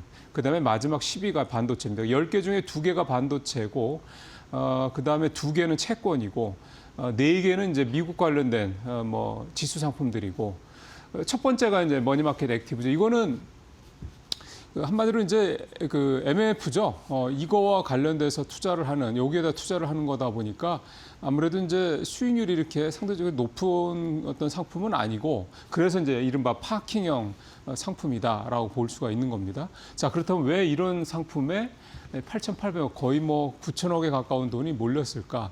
그러니까 개인 투자자들은 좀 시장이 하여간 한 번은 조정이 올 거라고 좀 본다 이런 얘기가 되는 거죠. 그러니까 지금 들어가면 한마디로 물린다라는 생각, 그러니까 경계감을 갖고 있다 이렇게 좀 봐야 될 것 같습니다. 그러다 보니까 뭐 반도체라든가 일부 종목, 그다음에 뭐 코스피 레버리지를 사는 뭐 이런 종목을 ETF 상품을 사는 분들도 계시지만 전체적으로는 좀 관망 분위기, 그러니까 경계감을 갖고 우리 시장에 한 번의 조정을 기다리는 관망 분위기가 좀 강하다 이렇게 좀 봐야 될 것 같고요. 또 하나 특징은 이제 ETF 중에서 또 이 반도체 관련 상품이 2개나 들어가 있던 걸 봤을 때 지금의 가장 뭐 메가 트렌드 섹터가 뭔지에 대한 거는 국내 투자자분들도 명확하게 인식을 잘 하고 계시다라는 거고 그다음에 이제 또 하나 특징이 미국의 지수 관련된 상품들 투자가 국내 상품이든 해외 상품이든 되게 많죠. 한 절반 가까이 된다는 얘기니까 그러니까 이 얘기는 뭐냐면 여전히 미국 시장이 우리 시장보다 더 안정적으로 우상향을 할 것이다라는 그런 기대감, 그런 믿음을 갖고 있다라는 뜻으로 해석이 됩니다. 최근에 환율이 다시 좀 1,460원대 이렇게 오르고 있고 또 서학개미들이 미국 시장에 대한 투자가 더 늘어나고 있다라는 거, 뭐 환율 탓도 있긴 하겠습니다만 그동안에 정부가 여러 가지 대책을 내놔서 1,430원대까지 쭉 눌러놨던 게 다시 한 50원 정도 오른, 한 40원 이상 오른 그런 상황이 되는 거죠. 앞으로 환율이 어떻게 될지는 모르겠으나 여기에 또 뭐 엔화 문제까지 있다 보니까 사실은 원화 혼자서 강세로 가기는 참 어려운 여건인 건 분명합니다. 어쨌든 그럼에도 불구하고 어떤 시장에서 우리 지수는 꾸준히 상향을 하고 있다. 이거는 뭐 크게 일단 걱정하지는 않아도 되지 않겠냐 이렇게 좀 볼 수가 있겠습니다. 네, JP모건 헬스케어 컨퍼런스 이제 시작을 합니다. 현재 시간 12일이니까 이제 시작을 이제 하겠죠. 우리 시간으로 이제 현재. 이 JP모건 컨퍼런스 효과가 톡톡 바이오주 밸류 부담은 이제 제목이 이렇습니다. 일단 뭐 여러 차례 말씀드렸습니다만 JP모건 헬스케어 이 컨퍼런스 때문에 뭐 그냥 뭐 이유도 없이 바이오주들이 다 동반 상승하고 이런 거는 이제 굳이 기대하실 필요는 없는 상황이다. 여러 차례 말씀을 드렸고요. 선행적으로 이번 JP모건 헬스케어 컨퍼런스에 메인 뭐 어떤 그 스피치를 하는 그런 몇 개 업체들, 뭐 삼성바이오로직스라든가 뭐 셀트리온이라든가 이거 몇 개 회사들 같은 경우는 이미 주가가 좀 선반했다 이런 평가도 좀 나오고 있고요. 결국 중요한 거는 이 이벤트 이후에 실질적으로 뭐 빅파마와 뭔가 라이센스 아웃을 한다든가 뭔가 어떤 뭐 제휴를 한다든가 등등등 뭔가 실질적이고 가시적인 어떤 그런 게 나와야 바이오주들이 뭐 그 어떤 굉장히 큰 이벤트가 있는 그런 뭐 라이센스과 어떤 큰 이벤트가 있는 종목이 하나가 나오고 이제 그게 대장주가 되겠죠. 그 당시에. 고르고 난 다음에 전체적으로 좀 바이오주들의 업계의 분위기가 좀 좋아지지 않겠냐 그런 얘기들을 하고 있어서요. 결국 컨퍼런스가 끝난 다음에 뭔가 이러지 않겠냐. 그래서 1월보다는 오히려 1월 말에서 2월 정도가 오히려 바이오주들은 다시 반등에 뭔가 어떤 타이밍이 되지 않겠냐 이런 해석도 좀 나오고 있긴 하고요. 또 하나 이번 JP모건 헬스케어 컨퍼런스를 중요하게 봐야 되는 이유는 여기서 이제 올해 이제 이 빅파마들이라든가 바이오 업계들의 이 트렌드를 읽어볼 수 있다라는 것, 또 읽어볼 수 있을 만한 게 뭔지에 대한 부분들을 파악하는 거, 그게 어떻게 보면 더 중요한 이번 JP모건 헬스케어 컨퍼런스의 어떤 의미다 이렇게 좀 볼 수가 있겠습니다. 그리고 뭐 지금 이것 때문에 오른다 내린다 뭐 이건 별로 의미 없는 것 같고요. 최근에 잘 아시는 것처럼 바이오주들이 썩 그렇게 탄력 있는 모습을 보여주지 않고 있습니다. 어제도 전체적으로 대부분 다 하락하는 그런 모습을 좀 보였고요. 근데 또 보면 낙폭이 특별히 그렇게 크지도 않습니다. 그러니까 그동안에 선행적으로 올랐던 거에 대한 약간의 뭐 조정 이런 흐름이라고 좀 봐야 되는 것 같고요. 그러니까 사실 뭐 이럴 때 뭐 바이오주를 갖고 계신 분들은 뭐 기다리시는 분들이 가장 뭐 적절한 어떤 투자 전략일 것 같고 그 다음에 만약에 안 갖고 계신 분들 이제 좀 뭘 사야 되나 생각하시는 분들 같은 경우는 결국은 좀 기다려 보셨다가 이번 헬스케어 컨퍼런스의 결과들 또 트렌드들을 보시면서 그러면 이쪽이 조만간 뭔가 나오겠구나 이렇게 생각하시면서 기다리셨다가 접근하시는 것도 나쁘지 않을 것 같습니다. 자, 2차 전지 얘기 좀 오랜만에 해보죠. 어제 2차 전지 주들 상당히 좀 좋았습니다. 그동안에 좀 많이 떨어졌죠. 그에 따른 어떤 뭐 기술적 반등 이런 부분도 분명히 있을 거고요. 어쨌든 ESS 쪽으로 뭔가 기대감도 있고 또 최근에 미국에서 이 2026년도에 가장 큰 병목은 여전히 전력이다 이런 얘기들 뭐 일론 머스크 CEO도 그렇고 이 얘기하는 사람들 많고 그다음에 메타가 뭐 뉴스케일 파워 같은 이런 SMR 업체들과 대규모 계약 맺고 등등등 뭐 이런 것들이 한꺼번에 좀 몰리면서 결국은 AI 데이터 센터는 전력이 여전히 병목이다.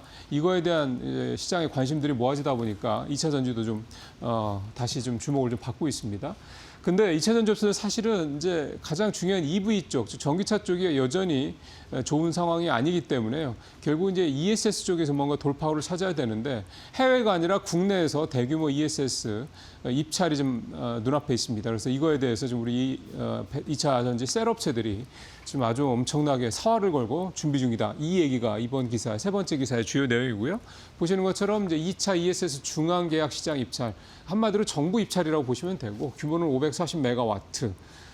2027년 12월까지 이제 해야 되는 거고 보니까 좀 중요한 게 평가 배점이 바뀌었다는 겁니다. 비가격 지표가 40% 50% 늘어난 건데 화재에 대한 안정성 문제, 또 산업 경제, 국내 산업과 경제에 대한 기여도 이 두 가지 포인트가 배점이 좀 늘어난 게 좀 눈에 띕니다.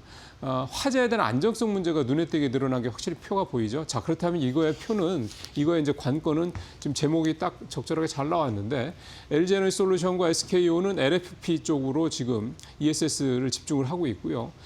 지난번 작년에 1차 때 뭐 거의 뭐 한 70% 이상 가져갔던 삼성 SDI 같은 경우는 이번에도 역시 지난해 입찰에서 성공을 했었던 포인트인 3원계 NCA 배터리를 가지고 입찰에 참여를 합니다.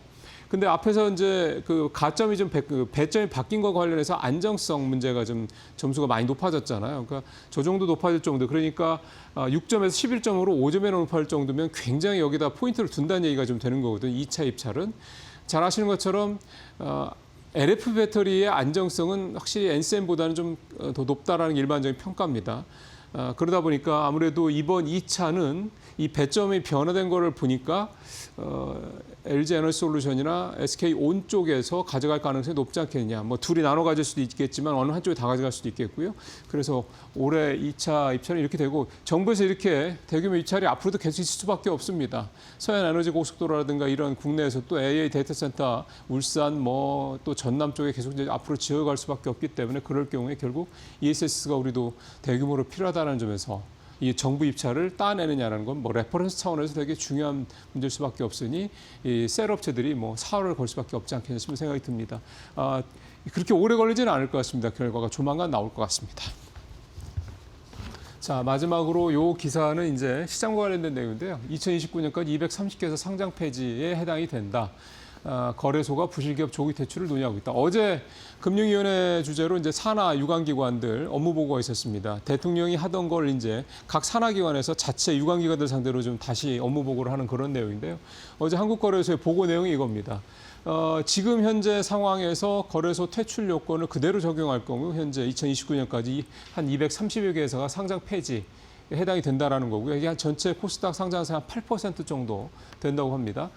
거래소는 이제 이런 거를 이 부실기업들 이 퇴출을 되게 엄격하게 그다음에 되게 강력하게 좀 조치를 해서 소위 말하는 코스닥 시장의 건전화를 빠른 시일 내에 좀 조치를 하겠다 이 내용이 좀 되는 거고요.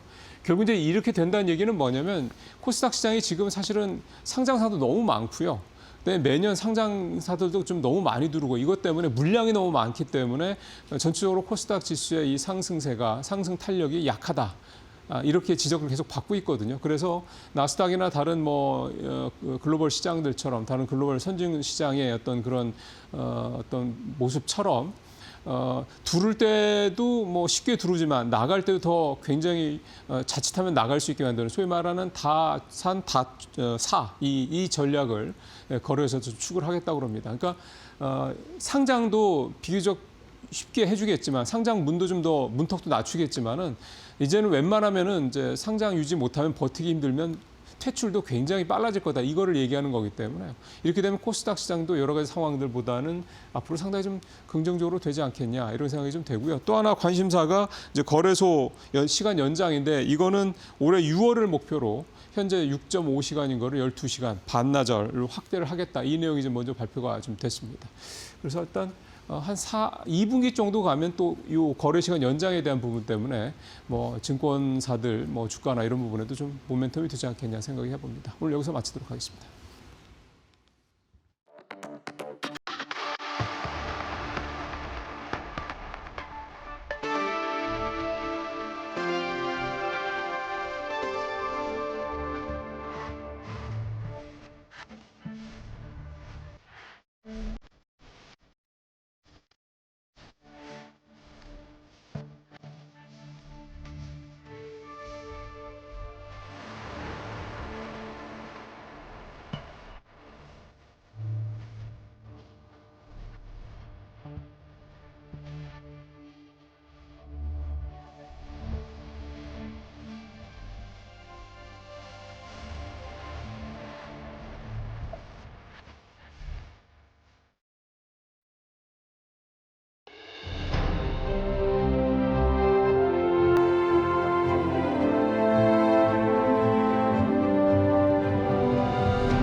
세계 최대의 제약바이오 투자 행사이자 1년간의 제약바이오의 흐름을 보여주는 풍향계와 같은 행사죠. 이 JP모건 헬스케어 컨퍼런스가 현지 시각 10일 드디어 그 막을 올렸는데요. 과연 어떤 기업에 주목해야 하고 이 행사가 이렇게 시선을 끄는 이유가 뭔지 저와 함께 차례대로 5분 동안 정리해 보시죠. 자, 가장 먼저 JP모건 헬스케어 컨퍼런스 CES 2026 지난주에 마무리가 된 이 행사와 함께 1월 달에 가장 중요한 두 가지 행사 중에 하나이죠. 가장 먼저 이 한 해 동안 제약 바이오 섹터 흐름을 한눈에 볼 수 있는 풍향계 역할을 한다는 점에서 그 의미가 제일 크고요. 또 무엇보다도 발표 내용이 시장 기대에 부합하는지 또 파트너십 논의가 확산되는지 이 두 가지에 대한 이슈를 가장 크게 확인할 수 있는 행사이기도 합니다.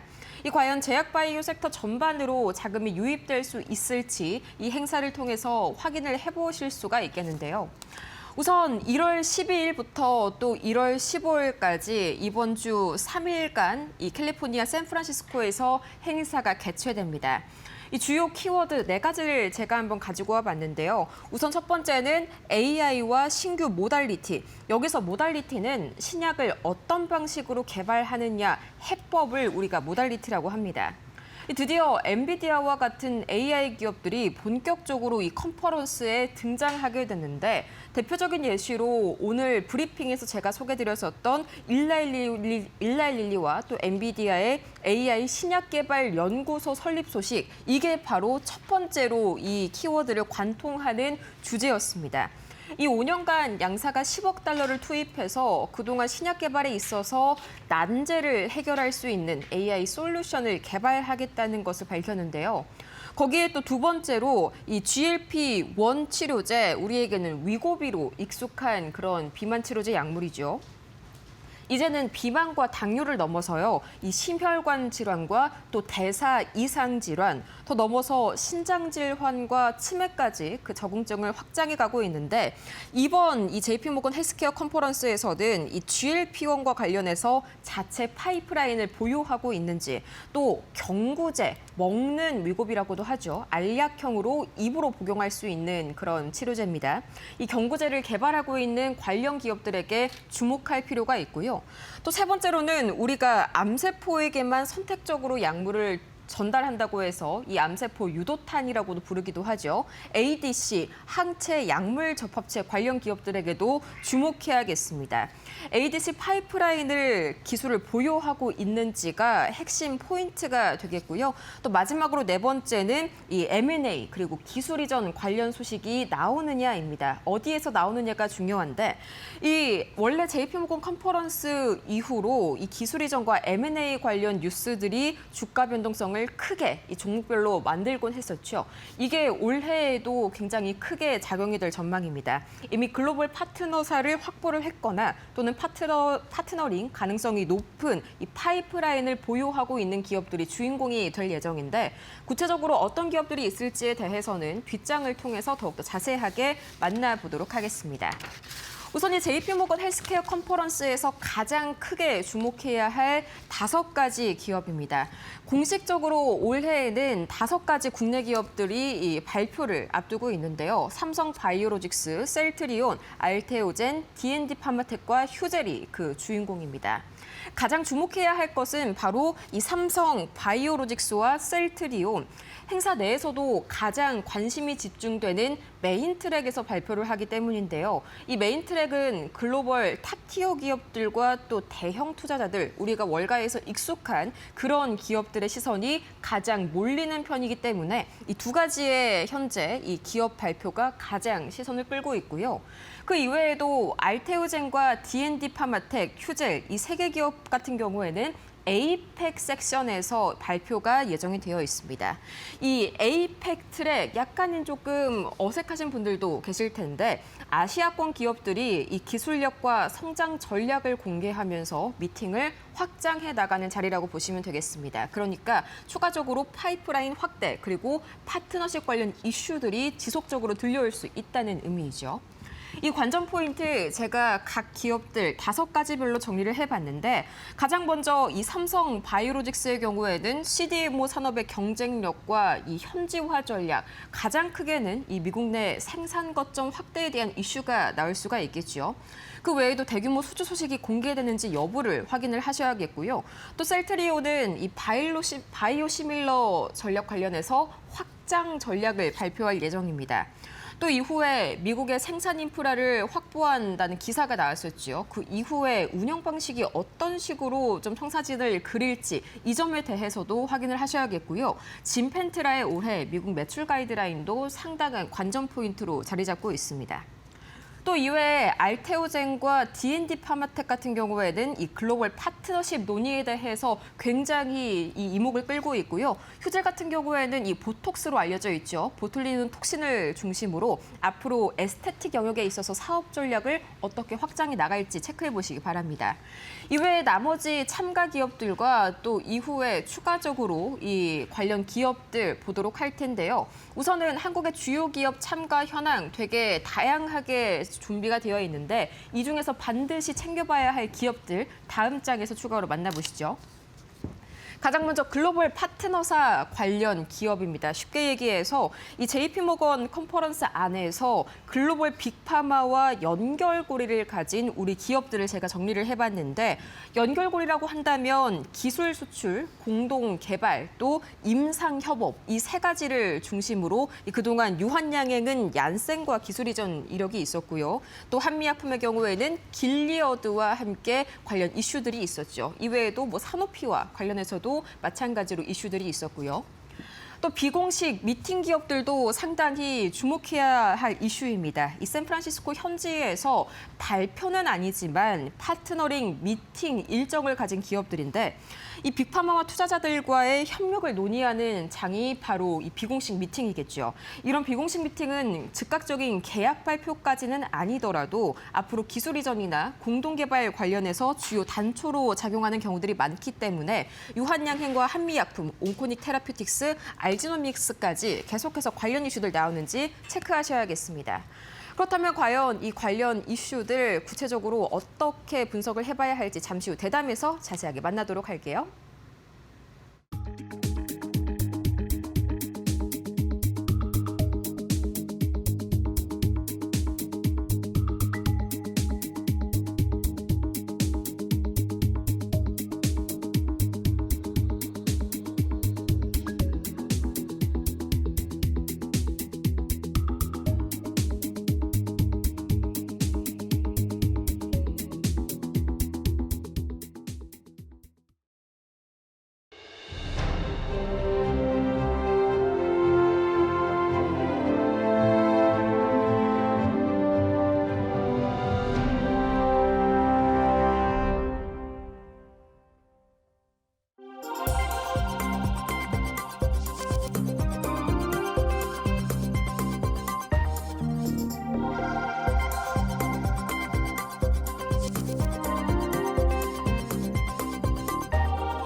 JP모건 헬스케어 컨퍼런스 2016 이 본격적으로 개막이 이제 바로 스타트 라인을 끊었는데 과연 어떤 점에 주목해야 하고 우리 기업들은 어떤 준비를 하고 있을지 이분 모시고 자세하게 이야기 나눠보겠습니다. 이영훈 IM증권 서울금융센터 이사 옆에 나와 계십니다. 어서 오세요. 네, 안녕하십니까. 네, 본격적으로 오늘 저희가 특집을 이렇게 준비를 했는데 관련해서 이야기 나누기 전에 우선 미증시 마감 특징 상황부터 간단하게 좀 보고 가야겠죠. 우선 밤 사이에는 뭐 두 가지 이슈가 크게 있었던 것 같습니다. 가장 먼저 파월 의장이 형사 관련해가지고 수사에 착수했다 이런 소식이 나왔고요. 또 두 번째로는 애플이랑 구글이 좀 맞선을 잡았다. 이것도 시장의 눈길을 끌었는데 가장 먼저 뭐 파월 의장 이게 오늘 대표적으로 좀 시장에 하방 압력을 더했었죠. 사실은 근데 그 펀더멘탈 이슈는 아니지만은 그게 네. 이제 연준에 대한 개입, 소위 말해서 연준의 독립성을 위협한다라는 그렇죠, 이제 그 독립성. 리스크가 네. 이제 반영이 되다 보니까 관련해 가지고 사실 금 같은 이제 또 자산들이 올라가고 달러가 약세가 나오고 네. 그런 측면이 있었지만은 미증시에서는 뭐 그것보다는 여전히 수급적인 측면에서 매수세가 강하게 들어오면서 러셀 2000을 중심으로 해가지고 강하게 어쨌든 증시를 좀 우호적으로 반영을 했던 것 같고 네. 11개 업종 가운데서 한 9개 업종이 상승을 했었으니까 나쁘진 않았던 것 같고요. 말씀하신 것처럼 이제 애플이 제미나이를 이제 채용하기로 그쵸? 차용하기로 네, 이제 결정을 차용하기로. 하면서 네. 이게 어쨌든 이제 소위 말해서 구글의 위상, 이 알파벳의 위상이 이제 계속 강화되고 있는 모습을 보여주고 있기 때문에 네. 그런 측면에서 이제 오늘 주가가 시총이 4조가 잠깐 넘었었던 적이 있었죠. 그렇죠. 이제 사조달러 클럽에 완전히 가입을 했죠. 네, 그런 네. 의미가 이제 어느 정도 있는 그런 것들을 보여준 하루였었던 것 같고 전반적인 분위기는 그 트럼프 대통령의 행보에도 불구하고 네. 시장은 그걸 좀 나름대로 무난하게 소화했던 것 같습니다. 네, 다행히도 좀 이제 장 막판으로 갈수록 다우지수가 좀 하락폭을 줄여가면서 결과적으로는 이 강보합 기분이 좋게 마무리가 됐었던 하루였습니다. 이제 본격적으로 JP모건 관련 이 헬스케어 컨퍼런스 이슈를 다뤄보도록 할 텐데 이렇게까지 시장이 주목하는 이유 우선 이게 약간의 가늠자 역할, 풍향계 역할을 한다고 들었어요. 좀 설명해 주시죠. 일단 매년 초 처음으로 개최가 되는 네. 이제 제약바이오 그 심포지엄 같은 거고요. 여기는 뭐 학술 회의라든지 무슨 뭐 임상을 발표하는 게 아니라 네. 철저하게 비즈니스 미팅 장소입니다. 그렇죠. 돈 얘기가 오고 가는 거죠. 네네. 철저하게 그렇게 된다는 측면에서 봤을 때 이 시장에서 대체적으로 해마다 그 연중에 어떤 방향을 제시하곤 하거든요. 네. 큰 M&A도 가끔 일어나고 또 뭐 빅딜도 많이 나오고 하는데 이런 것들이 올 한 해의 트렌드가 될 가능성이 있기 때문에 올해 어떤 것이 핫 키워드가 되는지에 대해서 시장은 주목을 하게 될 것이고 네. 그걸 중심으로 해가지고 올 연중에 어떤 바이오 헬스케어 쪽에 방향성이 결정이 되기도 한다. 그런 측면에서 시장에서는 JP모건 헬스케어를 갖다 굉장히 중요하게 보고 있습니다. 그럼 어떤 게 좀 핵심 키워드가 될까요, 올해는? 뭐 당장에 오늘 새벽에 이제 나왔던 기사가 네. 엔비디아하고 그렇죠. 일라일릴리가. 일라이릴리가 의료 AI 합작법인 설립하기로 결정했잖아요. 네. 그러면 그거는 굉장히 큰 영향을 줄 가능성이 높죠. 그렇죠. 아무래도 AI도 핫하지만은 거기에 일라이릴리가 붙었고 또 이 AI 쪽에서 엔비디아가 붙었다는 건 되게 상징성이 있는 얘기거든요. 그렇죠. 그러면 이쪽과 관련되어 있는 부분에 대한 이제 관심이 굉장히 커질 것이고 대사질환 쪽 얘기 나오는데 이제 그쪽 관련해 가지고는 예전에 줄기세포 얘기 많이 나오고 있었지만은 지금은 RNA 쪽이 올해 이제 키워드가 될 가능성이 네, 높고요. RNA요. 네. 네. 그다음에 또 ADC에 대한 부분들 사실 우리나라가 그쪽에 좀 핫 키워드에 해당하는 기업들이 작년 뭐 중후반까지 거의 없었기 때문에 네. 뭐 한두 개 빼고는 우리는 큰 방향이 없었지만 미국은 상당히 그쪽이 좀 핫했기 때문에 올해도 역시 이제 ADC 쪽 이쪽에 대한 관심은 좀 키워질 가능성이 있고 네. 우리가 관심 가질 수 있는 BBB 셔틀 관련되어 있는 뇌질환 쪽 이쪽 역시도 올해는 좀 되게 주목을 받지 않을까 싶습니다.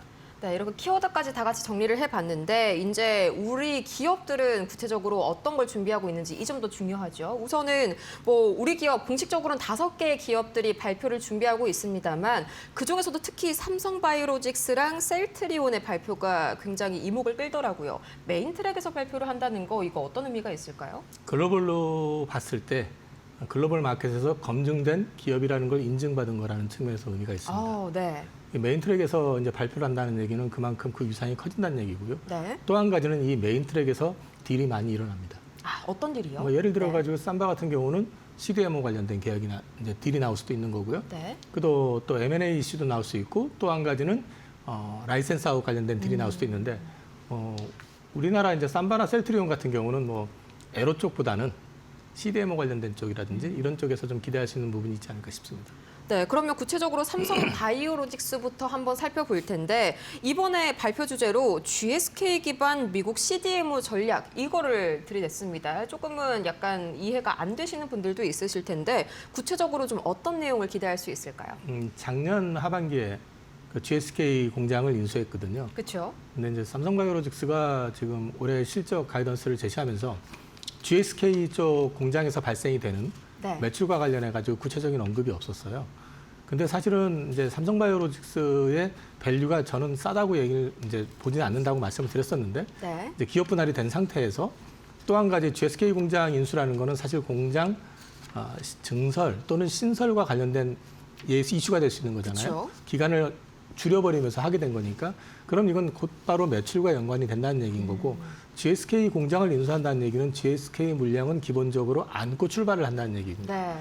그러면 이제 매출이 어느 정도 플러스가 될 것이냐. 그다음에 또 미국이라는 지역에 있는 공장이기 때문에 그 지역적인 어떤 리스크, 특히 트럼프 행정부가 지금 계속 요구하는 부분을 현지화 전략이죠. 일정 네. 부분 부응을 하면서 그쪽에서 확장 전략을 가져갈 수 있기 때문에 앞으로 이 공장을 유지하는 쪽보다는 네. 더 키워나갈 가능성에 대한 부분, 나아가서 더 나아가서 얘기를 하라고 그러면 육공장 증설과 관련된 이슈가 나올 수가 있습니다. 육공장 증설이요. 그 얘기가 나오게 될 경우에는 삼성바이오로직스 주가에는 한 단계 레벨업의 근간이 될 가능성도 있습니다. 이 뉴스가 나오는지도 좀 핵심적으로 주가를 움직이는 모멘텀이 될 수가 있겠네요. 이제 이어서 셀트리온도 메인 트랙에서 발표를 앞두고 있죠.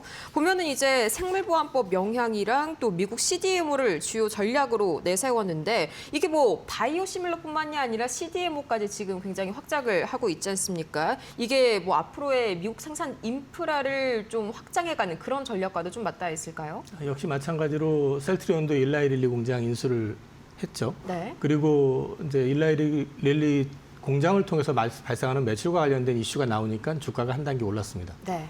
근데 여기서 주목하셔야 되는 건 셀트리온 역시도 밸류에이션으로 보면 편하진 않습니다. 그런데 셀트리온의 전략이 차별화되고 한 단계 레벨업이 되려고 그러면 네. 신약에 대한 부분이 구체화되면서 그쪽에 대한 실적이 가시화되든지 아니면 추가적인 성장 동력이 나와야 되는데 시밀러 업황 같은 경우는 이미 블루오션이라고 보기에는 너무 많은 시장 진입자들이 있습니다. 그렇죠. 경쟁자들이 많기 때문에 특허 만료되는 그 소위 말해가지고 그 메가급의 어떤 제약 의약품들이 많다 하더라도 그것 역시도 다 경쟁 시장에 뛰어드는 거기 때문에 그 이전과 같은 걸 누릴 수가 없다고 본다면은 마진율이 좋고 기업을 키워나갈 수 있는 확장 전략으로 놓고 얘기하면 CMO하고 CDMO가 있는데 CMO는 생산만 해주면 되는 거고요. 네. 이 CDMO 같은 경우는 이거 개발 과정부터 생산까지 같이 하게 됩니다. 정과정을 함께 하는 거군요. 그렇게 되기 네. 때문에 CDMO가 마진이 훨씬 큽니다. 삼성바이오로직스의 핵심 키워드이기도 하고요. 그래서 작년에 하반기에 셀트리온이 CDMO 진출을 선언을 하기도 했고요. 이쪽에 대한 부분이 구체화되는지 뭐 그건 지켜볼 만할 것 같습니다. 네, 확실히 이제는 블루오션이 아니라 레드오션으로 진입하고 있죠. 이 바이오시밀러를 넘어서 CDMO 쪽으로 얼마만큼 좀 전략을 확장을 할지 이 점에 대해서 좀 주목해 보셔야겠고요. 그다음에 이제 15일 목요일 일정에는 또 알테오젠이 함께 잡혀져 있죠. 이 하이브로자인 플랫폼 기술을 소개한다고 돼 있는데 이 하이브로자인 플랫폼 기술이 뭔지도 좀 궁금하고요. 또 이 추가 기술 수출 여기에 대해서도 기대감이 상당히 크죠. 우선 하이브로자임이라고 하는 기술은 우리가 그냥 흔히 들었었던 네. 그 정맥 주사 제형을 피하 주사 제형으로 바꾸는 기술입니다. 네. 그거를 이제 하이브로자임, 대표적인 주특기죠. 네, 히알루로니다제라고 하는 효소를 활용을 해가지고 이제 만들어내는 일종의 플랫폼화된 기술인데요. 네.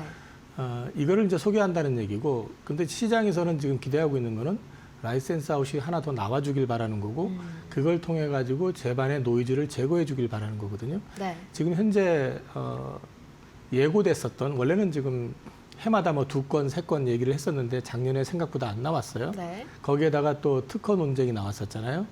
그 할로자임하고 엠다제 특허 관련해 가지고 엠다제 이슈로 논쟁을 걸었고 가장 그 특허 관련해 가지고 페이퍼 웍을 중심으로 하는 독일 법원에 걸어 가지고 그게 일단 한번 인용이 되면서 네. 시장에 충격을 줬었는데 원래 독일이라는 나라의 특성이 그렇습니다. 그런데 그거는 큰 의미는 없다고 보는 게 실제적으로 지금 이것과 관련된 부분은 머크가 전담을 하고 있고요. 네. 국내 뭐 애널리스트들 가운데서도 별리사 출신이 리포트를 정의한 것도 있지만은 엠다제 특허 이슈라든지 이런 것들을 한 방에 제거가 하려면은 글로벌 빅파머로부터 추가 라이센스 아웃을 하면 됩니다. 네. 그래서 지금 시장은 그 이 모든 걸 소화시켜 주길 위해서 그 라이센스 아웃과 관련된 기대를 지금 하고 있는 거고요. 근데 이제 알테오젠이 작년 말에 밝혔던 내용들 보면 MTA 물질 이전 계약이라든지 이런 걸 통해 가지고 한 10여 개 기업하고 여전히 딜을 하고 있다고 하니까 거기에 대한 꼬리가 부분에서 많네요. 네. 기대감을 지금 가지고 있는 것 같습니다. 네, 확실히 이 추가 딜에 대한 기대감들이 주가를 좀 이렇게 움직이는 동력이 됐었던 것 같습니다. 이제 다음으로는 알테오젠뿐만이 아니라 이 D&D 파마텍이랑 휴젤도 이제 에이펙 트랙에 좀 참여하는 기업들인데 이 트랙은 좀 어떤 식으로 메인 트랙과 다르고 또 이 기업들 관전 포인트는 어떤 게 있을까요? 메인 트랙하고 이제 다른 거는 그 메인 트랙은 정말 초청을 받아가지고 정식적으로 하는 거고요. 네. 이쪽 같은 경우도 물론 초대를 받기는 하는 거지만은 좀 이제 비중에서는 약간의 좀 차이가 그 바이오텍 쪽에 더 가까운 그러니까 그런 쪽으로 이제 보시면 되는데 D&D 파메텍 같은 경우는 DD 01이라고 읽어야 되는지 모르겠지만은 네. 이게 이제 메쉬 치료제 이게 이제 특이성 지방간 치료제인데 이거는 지금 신약이 하나밖에 없어요. 메드리가 회사 거. 네. 근데 이제 이쪽 관련된 부분에 대해서 라이센스 아웃 기대감을 지금 가지고 간 거고 48주차에 대한 임상 결과 중간 발표가 아마 예정이 돼 있을 거예요. 근데 12주차에서 이미 그 소위 말해가지고 지방 그 감소율이 체지방 감소율이 굉장히 크게 나왔었기 때문에 네. 이제 기대감을 좀 가지고 지켜보고 있는 부분이 분명히 있는 것 같고요. 네. 휴젤 같은 경우는 사실은 이제 여기 같은 경우는 보톡스 쪽 회사잖아요. 그래서 미국 진출 전략, 네. 그다음에 이제 현지를 통해 가지고 어떻게 극복해 나갈지 이런 것들을 이제 제시할 것 같은데 개인적으로는 사실 요즘 이제 보톡스가 핫한 그쵸. 시장은 아니기 때문에 네 지금 시장의 관심은 아무래도 D&D 쪽에 더 많이 들어가 있는 것 같습니다. 네, 아무래도 현재는 비만 치료제 쪽에 조금 더 포커스를 맞추고 있는 시장이기 때문에 주가 흐름도 좀 비슷하게 그쪽으로 집중이 되지 않을까 싶습니다. 이제 그 외에 저희가 아까 브리핑에서도 정리를 해드렸는데 마지막 장에 제가 글로벌 파트너사 기업들을 좀 다뤘었거든요. 연결고리가 빅파마들이랑 있는 기업들인데 뭐 유한양행부터 한미약품, 뭐 에콜론까지 주목할 부분이 있다면 어떤 게 있을까요? 글로벌 빅팜의 입을 주목해야죠. 어떤 이야기가 나오는지. 그렇죠. 거기서 무슨 얘기가 나오는지. 근데 그 비팜들이 우리나라 업체만 상대하는 건 아니잖아요. 그렇죠. 안 나올 수도 있습니다. 그러니까 이제 그쪽에서 얼마만큼 기대를 하고 있는지는 이제 립 서비스를 통해 가지고 이제 반영이 될 가능성이 있고. 네. 근데 이제 미리 이제 일정 부분 발표해놨던 거는 컴파스 테라피틱스라고 하는 이제 미국의 바이오텍. 네. 거기가 이제 담도암 지금 임상 이상 가고 있는데 그거 관련해 가지고 중간 결과 얘기 나오면서 이제 그 ABL 바이오 성과에 대한 것들이 한번 나온 건 있어요. 네. 그 외에 뭐 유한양행이나 뭐 한미약품이나 이런 쪽들은 협업하는 업체들, 빅팜들의 입을 통해 가지고 어떤 이제 반응이 나오느냐에 따라서 네. 이 회사가 지금 이제 그 빅팜이 우리 기업들이 라이센스 아웃했던 그 플랫폼에 또는 제품에 대해서 어느 정도 관심을 갖고 있고 비중을 가지고 있는지 네. 그걸 가늠해 볼 수 있는 기회가 될 것 같습니다. 네, 사실 이 BBB 셔틀의 선도 기업이죠. ABL 바이오가 더욱더 주목받는 이유기도 한 것 같습니다. 이제 그러면 여기서 중요한 점이 과연 행사가 끝나면 이게 재료 소멸로 또 급락이 나올 수가 있을 것인가 여기에 대해서 벌써 걱정하시는 분들 계실 것 같은데 뭐 이게 하락으로 작용할까요? 아니면 상승 추세 시작으로 작용이 될까요? 어제 일단 빠졌죠. 그렇죠. 통상적으로는 이제 세론이 나온 좀 건가요? 세론의 성격이 좀 강하다고 보고요. 네. 그거는 이제 또 작년 연말에 바이오가 또 워낙에 핫했습니다. 네. 몇 년, 수년을 봤을 때도 워낙에 핫했었기 때문에 거기에 대한 반작용이고요. 1월 달은 계속 말씀드리지만 어닝에 집중하시고 알겠습니다. 2월 달에 모니터링에 집중하겠습니다. 네, 알겠습니다. 관련 전략까지 자세하게 다뤄봤습니다. 지금까지 이영훈 IM증권 서울금융센터 이사와 함께 자세한 이 JP모건 컨퍼런스 전략 세워봤습니다. 좋은 말씀 고맙습니다. 오늘 저희가 준비한 소식은 여기까지입니다. 잠시 후에 이어지는 마켓나우 1부에서 더욱더 세부적인 전략 세워가시길 바라고요. 저희는 다음 시간 더 유익한 소식 들고 찾아올게요. 오늘도 함께해 주신 여러분 고맙습니다.